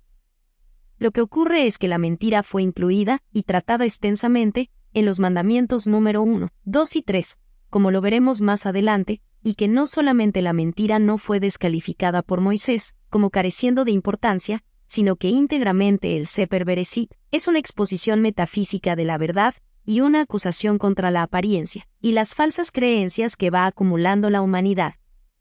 Será por falta de una ordenanza específica en este código de comportamiento que los humanos continúan mintiendo a su conveniencia y antojo. Ahora es que van a saber lo que están haciendo. No levantarás falsos testimonios. Se refiere directamente a la palabra hablada. No podrás jamás establecer una falsedad, no solamente porque la verdad gritará y desvirtuará lo falso, sino que la ley devuelve la treta y destrozará al que trata de levantarla. En tiempos de elecciones, vemos cómo los partidos tratan, por todos los medios, de desacreditarse unos a otros lanzando calumnias, falsos testimonios e infamias. El ganador entra a gobernar por haber derrotado al otro. Lo que ha hecho es acumular testimonios de su propia falsedad. Por sus frutos los conoceréis, o como dijo Emerson, lo que eres grita tan fuerte que no oigo lo que me dices, pues lo que dice el mandamiento, es que tu propio concepto es lo que tú ves. Si lo que ves lo encuentras bonito, es porque tu mirada refleja la limpieza, la pureza y la verdad en tu alma. Si lo que ves lo declaras feo, tus palabras traducen y delatan tu propia falsedad. No levantarás falso testimonio. No lo podrás por más que lo intentes, ya que estarás mencionándote a ti mismo y no al vecino. En la primera parte aprendiste que el yo verdadero es perfecto, y es bello con todas las virtudes y bellezas de su creador, ya que fue creado por, con y de la propia esencia del Padre. También aprendiste que ese yo es la verdad, mi verdad, tu verdad y la de todos, y si estamos manifestando todo lo contrario, significa que aún no conocemos nuestro propio poder creador, que es el pensamiento. Lo que pensamos se manifiesta en lo exterior, y al aprender a pensar se empieza a corregir la prueba exterior. nuestra ignorancia no es prueba de que el Padre no ha sabido educarnos. Es prueba únicamente de que aún somos niños en el hogar del Padre. Si tú le entregas a tu hijito una bola de barro para que haga con ella muñequitos, no esperarás que produzca una obra de arte, ¿no? Pero poco a poco irá aprendiendo. Tú ahora estás aprendiendo que tienes una serie de errores mentales. Lo que te ocurre en la vida y en tu cuerpo es el resultado de una serie, o sea, que tu mundo interior y exterior son el espejo que refleja el estado de tu mente y tu alma, y que no te puede suceder nada diferente a lo que tu mente proyecta. Si lo quieres ver diferente, tienes que cambiar tus ideas y tu modo de pensar. El principio de correspondencia así lo dice: como es arriba es abajo. Como es abajo es arriba, o sea, que lo que te ocurre en el plano terreno te indica cómo anda tu plano mental. También aprendiste ya la verdad, y que comparando lo que ves con esa verdad, sabrás si lo que estás creando, proyectando tu pensamiento, es la verdad y el bien, o si es un falso testimonio. Sabes ya que con reconocer la diferencia, el falso testimonio comienza a transformarse.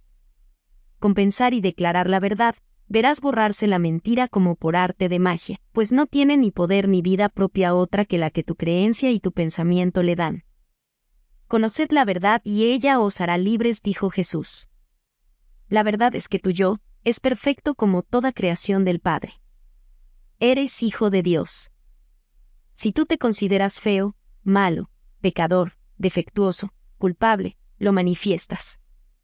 Pero esos son falsos testimonios y al comprenderlo, negarlo rotundamente y afirmar la verdad de tu ser, comienzas a manifestarla y a ver el falso testimonio en ti y en todo lo que te ocurre y rodea.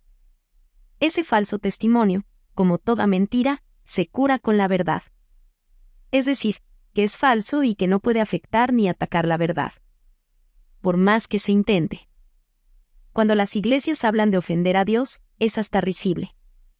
A Dios no lo puede ofender nada ni nadie. Se puede intentar pero sin el más leve resultado.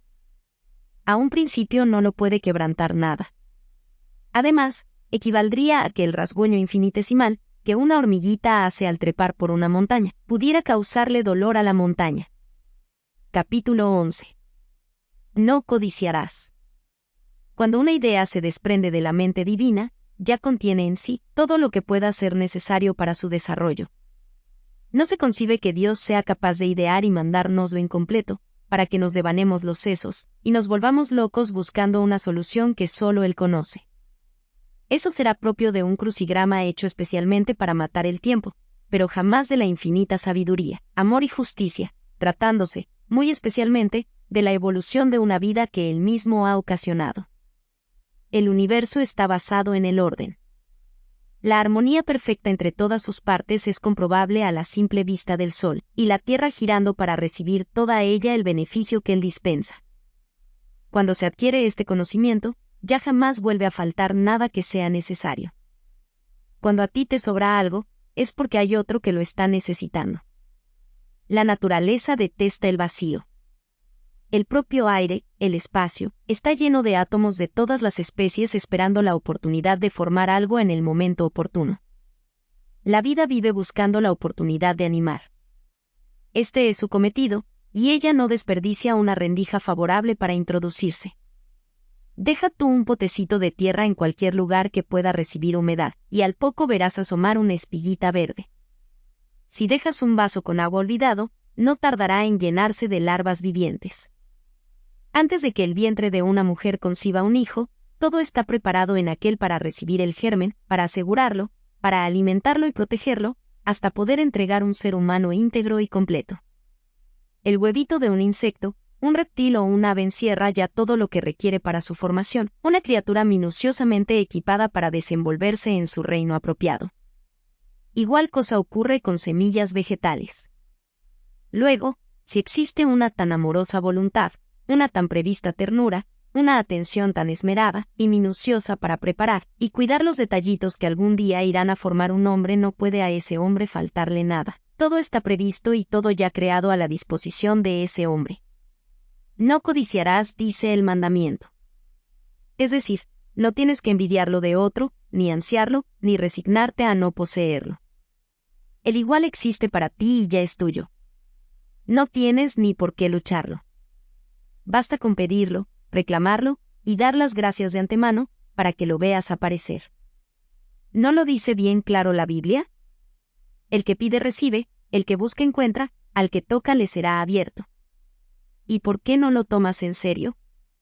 El tamaño de un anhelo o la medida de tu necesidad indican el grado de pujanza que está ejerciendo el regalo para entrar en tu vida.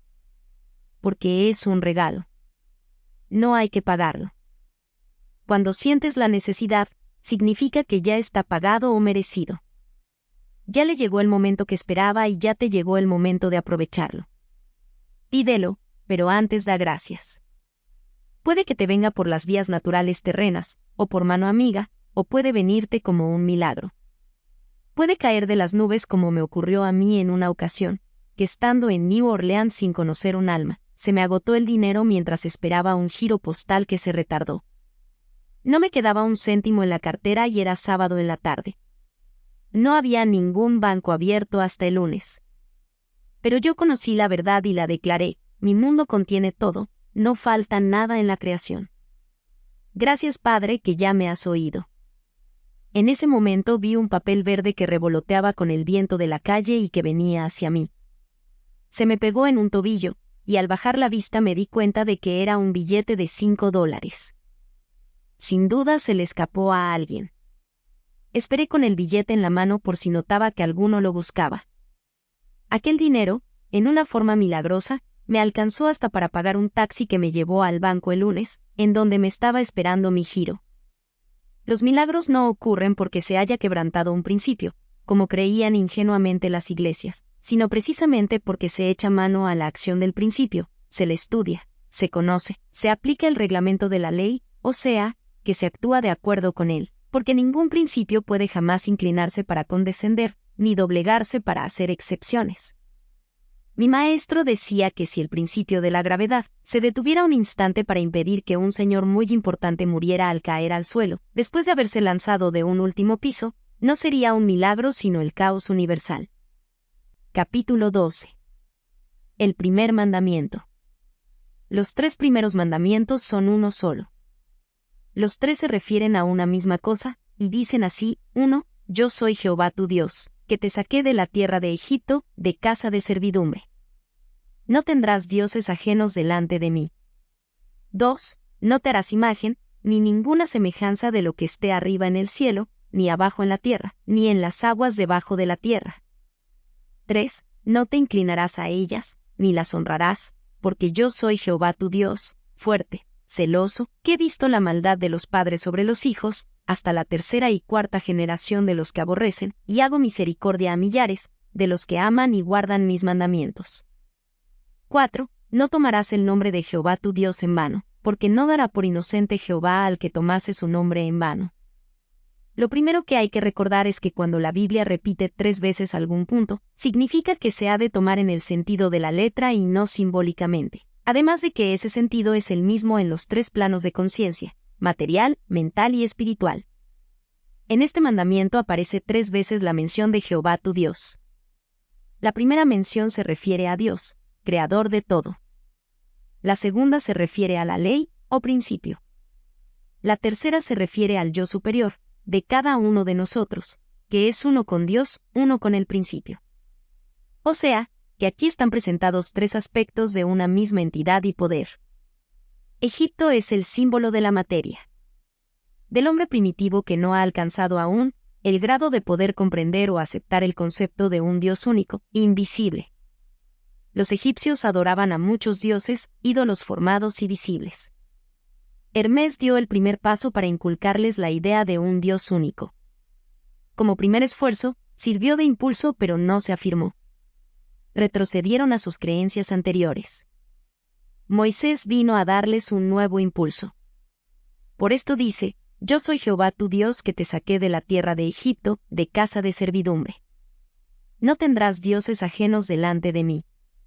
En la interpretación terrena para el plano material, y para los seguidores de Moisés en el Éxodo, esto ordenaba hacer tal cual lo que dice, que un Dios único los había liberado de la esclavitud en las casas de sus amos egipcios, que ese nuevo Dios se llamaba Jehová y que no deberían continuar sirviéndole a sus antiguos ídolos. En la frase, 2. Estipula las formas de estos ídolos, o sea, que prohíbe adorar imágenes a los animales, a los peces. En la frase 3, les habla muy claro. Les prohíbe venerar y honrar a sus muñecos pintados. Y celoso.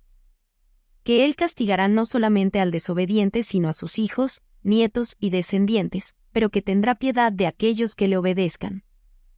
Todo esto es tan infantil, que las generaciones futuras protestaron ante la patente injusticia, de modo que fue aclarado y abrogado por el profeta Ezequiel. Lo cual muestra cómo la mente humana iba desarrollándose y encontrando pueril algunos puntos de aquellas órdenes de Moisés. Para nosotros, el significado metafísico es diáfano. Yo soy Dios, que te extrajo del concepto material. No atribuyas poderes a otra cosa que a mí. No te forjes imágenes mentales. No les temas ni las respetes, ni formes tus juicios de acuerdo con lo que veas en el exterior, arriba en el cielo, ni abajo en la tierra ni en las aguas debajo de la tierra, porque la ley te entregará lo que ordenen tus errores, los que me aborrecen, y corregirá tus manifestaciones al tu emplear la verdad. Hago misericordia a los que me aman y cumplen mis mandamientos. Los hebreos, andando con el tiempo, tomaron las escrituras tan al pie de la letra, que en sus sinagogas no hay nada que pueda recordar siquiera una imagen, y se recargaron de todas las imposiciones enumeradas en Levítico. Hasta el punto que los levitas vivían abrumados por un complejo de culpabilidad, ya que les era humanamente imposible cumplir los 600 y pico de ritos y detalles diarios a los cuales se creían comprometidos. La Biblia es un tratado psicológico y metafísico. Es el libro de la verdad. Ella no ordena. Solo explica. Encierra una explicación y un consejo para cada una de las circunstancias de la vida, en todos los planos de conciencia. El número 4. No tomarás en vano el nombre de Jehová tu Dios, porque no dará por inocente Jehová al que tomara su nombre en vano, se refiere directamente a lo que ya tú sabes. No te condenes tú mismo con tus palabras. No digas que eres feo, malo, negativo. No te apropies condiciones que después lamentes verlas manifestadas tales como mi mala memoria, mi corazón enfermo, mi cojera, mi pésima vista, etc. Pues todo esto es tomar en vano el nombre de Jehová tu Dios, y la ley no perdona, no dará por inocente a lo que se decrete en nombre del yo. Habrás dado una orden que el subconsciente hará todo lo posible por cumplir en todas tus circunstancias, hasta la tercera y cuarta generación. Capítulo 13. No fornicarás. En principio, esa palabra no fue la que empleó ni escribió Moisés. Lo que él dijo fue, no cometerás adulterio, y ese fue el primer adulterio que se cometió, al transcribir los 10 mandamientos, el de adulterar arbitrariamente la verdad. Siendo Moisés un adelantado, un sabio, un experto en el conocimiento de los principios herméticos, era totalmente imposible que él instruyera y dejara escrita la instrucción de tratar de burlar el principio de generación. La palabra constituye una ofensa, un insulto a la inteligencia humana, en ese sitio en donde la colocaron los escribas, por orden de autoridades eclesiásticas ignorantes. La misma sustitución fue hecha burdamente en las escrituras del apóstol y evangelista Mateo, capítulo 19, versículos 4 al 12. Pero esto lo trataremos más adelante. A todo conocedor de los principios, las sustituciones bíblicas le saltan a la vista. Como todos los principios, el de generación funciona de manera automática en todos los planos, y en cada plano actúa en la forma apropiada al plano. En el reino atómico, un átomo se junta con otro para dar nacimiento a un elemento, por ley de atracción, cohesión y adhesión, y estas tres son condiciones naturales del principio de generación, o sea, que forman parte integral del principio. No hubiera sido creado nada, no se produciría nada, no nacería nada, no evolucionaría nada si se pudiera destruir el principio electrónico del magnetismo, o sea, la atracción entre el positivo y el negativo. La adhesión y cohesión ocurren después de la atracción. La adhesión es la autodeterminación del átomo, en otras palabras, el libre albedrío que contiene todo átomo, de aceptar o rechazar el unirse a otro átomo que sea o no su tipo.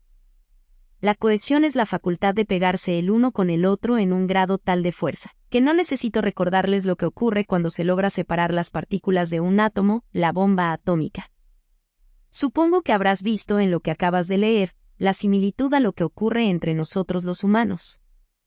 Esa similitud te ilustra a la perfección el principio de correspondencia, como es arriba es abajo, como es abajo es arriba. Es decir, que estudiando la mónada se llega al ángel como lo expresa el Kybalión. Los principios actúan automáticamente, por encima de todo y a pesar de todo lo que podamos nosotros hacer en contra. Si los átomos fueran ya seres humanos, o si ellos hablaran en nuestras palabras, llamarían a ese proceso de atracción, adhesión y cohesión. ¿Fornicar no es así?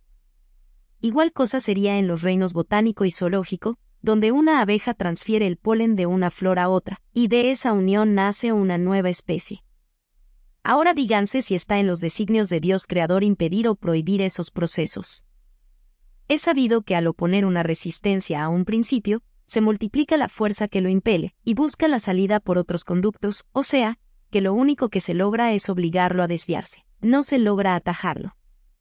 En el reino animal, el principio de generación es llamado sexo. Todo el tiempo que los humanos continúen reproduciéndose por el proceso llamado sexual, están comprobando que una parte de su sistema no ha salido aún del reino animal. Y una vez que sus células evolucionan al reino inmediatamente superior, donde el principio de generación se manifiesta en una forma diferente, el hombre y la mujer no pueden actuar como los animales. Ya no están en ese reino y no los domina la influencia inferior. No sienten deseos sexuales, ni de comer carne. Es de otro orden. En este punto los discípulos siempre preguntan, ¿y si todos evolucionamos, entonces se acaba la raza humana? No, ¿por qué? ¿Siempre nos vienen por detrás millares de seres que tienen que pasar por el reino animal? Te gradúas tú, se gradúa tu generación, se van graduando paulatinamente todos los seres humanos, pero sí siguen llegando otros eternamente. Jesús dijo, los pobres los tendréis siempre con vosotros.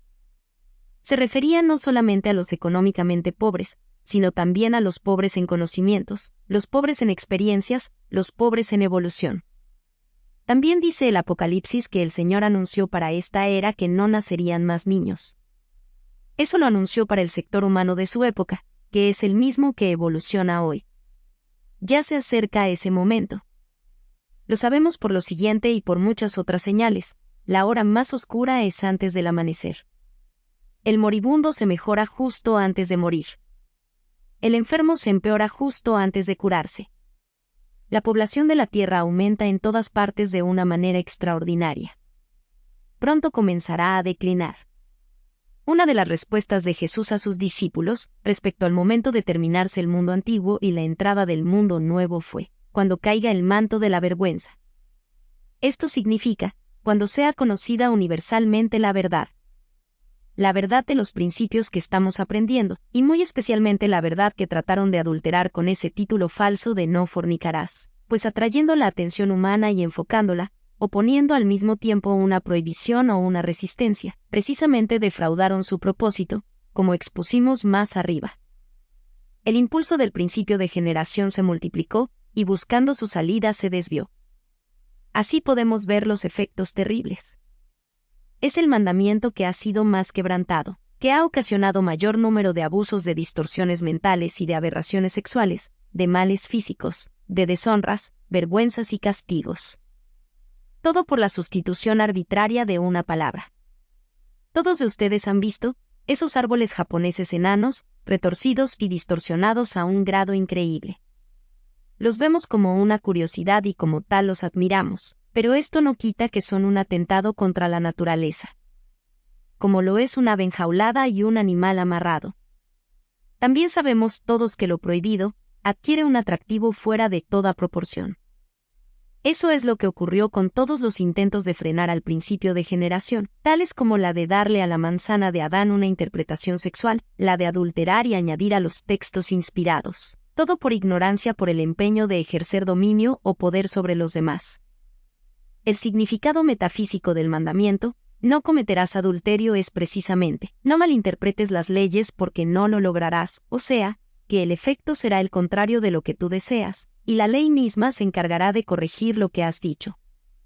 Para el Maestro Jesús, el dogmatismo fanático era aún más repugnante, y más digno de castigo que el libertinaje sexual, y así lo expresó cuando dijo, «Ay de ti Corazín, ay de ti Betsaída, os digo que a Tiro y a Sidón les será más tolerable el castigo que a vosotras».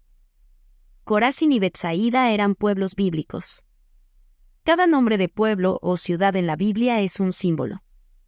Estos dos nombres simbolizan el dogmatismo y el fanatismo. Tiro y Sidón simbolizan desviaciones sexuales. De manera que él dijo textualmente que a los pecados sexuales les sería más tolerable el castigo que al dogmatismo y fanatismo los suyos. En otras palabras, que serían más duramente castigados los fanáticos religiosos que las rameras. Volviendo a la referencia que hice al comienzo de este capítulo, San Mateo capítulo 19, 4 al 12. Entonces vinieron a él fariseos tentándole y diciéndole: ¿Es lícito al hombre repudiar a su mujer por cualquier causa? Él respondiendo les dijo: ¿No habéis leído que el que los hizo al principio, varón y hembra los hizo? Por esto el hombre dejará padre y madre, y se unirá a su mujer, y los dos serán una sola carne. Así que ya no son más dos, sino una sola carne. Por lo tanto, lo que Dios juntó, que no lo separe el hombre. Le dijeron: ¿Por qué? Pues mandó Moisés dar carta de divorcio y repudiarla. Él les dijo: por la dureza de vuestro corazón, Moisés os permitió repudiar a vuestras mujeres, mas al principio no fue así. Y os digo que cualquiera que repudia a su mujer, y se casa con otra, adultera, y el que se casa con la repudiada, adultera. Los escribas eclesiásticos insertaron la cláusula, salvo por causa de fornicación, por su propia cuenta y riesgo. Tenían que meter de cualquier modo la palabrita y les resultó sin sentido, andando el tiempo y a la luz de las enseñanzas superiores. Le dijeron sus discípulos: si así es la condición del hombre con su mujer, no conviene casarse.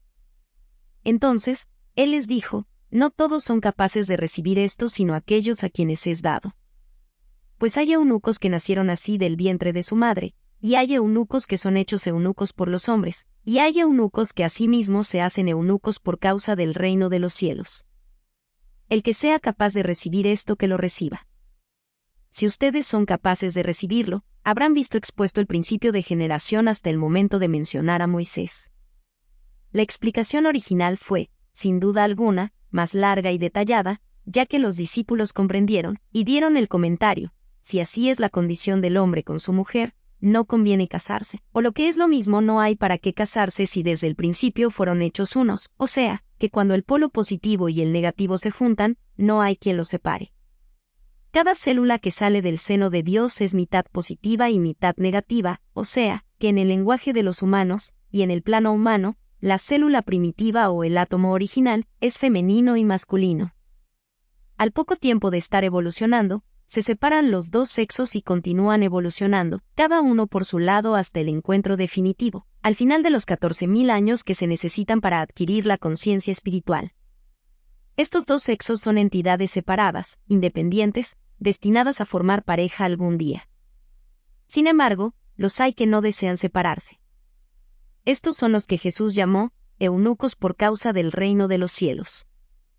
Es altamente confortante para todo aquel o aquella que se encuentra solitario en el camino de la vida, o que se considera infeliz y mal casado, saber que en algún plano, encarnado o desencarnado, no importa, pero existe él o ella, la otra mitad perfecta de cada uno, esperando unirse a su alma gemela, y que tenemos todo el derecho que nos asiste de reclamar esa unión. Si nuestra alma gemela está desencarnada, nos uniremos en el otro plano. Si está encarnada, nada ni nadie más puede mantenernos separados. La ley arregla todo armoniosamente para todo el mundo si así lo pedimos, de acuerdo con la voluntad divina, bajo la gracia y de manera perfecta. Y esa otra mitad nuestra es exactamente lo que buscamos y deseamos. Lo que nos conviene por perfecta afinidad. Muchas veces, en vidas pasadas nos hemos encontrado, nos hemos unido, y es ese recuerdo el que nos hace vivir buscándola. Las doctrinas fabricadas erróneamente por los humanos han intercalado una ley que dice lo que Dios ha unido, que ningún hombre separe. Es exacto, pero la interpretación está errada. Se cree que esto se refiere al matrimonio efectuado en una iglesia con palabras pronunciadas por el religioso autorizado. No es así. Ya hemos visto que se refiere a la unión original de la pareja primitiva, simbolizadas por Adán y Eva. Y no es una amenaza contra el divorcio, que es simplemente una solución humana, sino que es un consuelo ofrecido por la infinita ternura de Dios nuestro Padre, como para confortarnos diciéndonos: no temas, hijito mío, tienes tu amor de siempre y para siempre. Jesús vivía consciente en un plano superior. A él le costaba bajar y hablar en el plano humano. Por eso enseñó a través de tantas parábolas, ya que el sentido de estas no varía, es el mismo en todos los planos. El sentido de una parábola no está jamás sujeto a las palabras que estén de moda o en uso. La referencia a los eunucos es casi una parábola. Se puede tomar en el sentido humano si así se desea. En el sentido científico se refiere a los neutrones, que no tienen carga positiva o negativa. Metafísicamente, los que se hacen eunucos por el reino de los cielos son los humanos que anhelan elevarse, aprender y estudiar lo relativo a los planos superiores. Pero como dijo el Maestro, el que sea capaz de recibir esto, que lo reciba. Observen ustedes que los grandes maestros evitan pormenorizar cuando se habla de ese mandamiento. Hacen tal como hizo Jesús, dicen algo críptico, y que lo comprenda el que sea capaz de comprenderlo. ¿Por qué? Porque la mente de esta quinta raza raíz que somos nosotros, está evolucionando entre dos planos. Tiene gran parte animal aún, y el animal ni raciocina ni sabe controlarse. Si le dan la luz verde se desborda. Si le ponen la roja se fulmina él mismo. Es un punto de equilibrio muy difícil de mantener.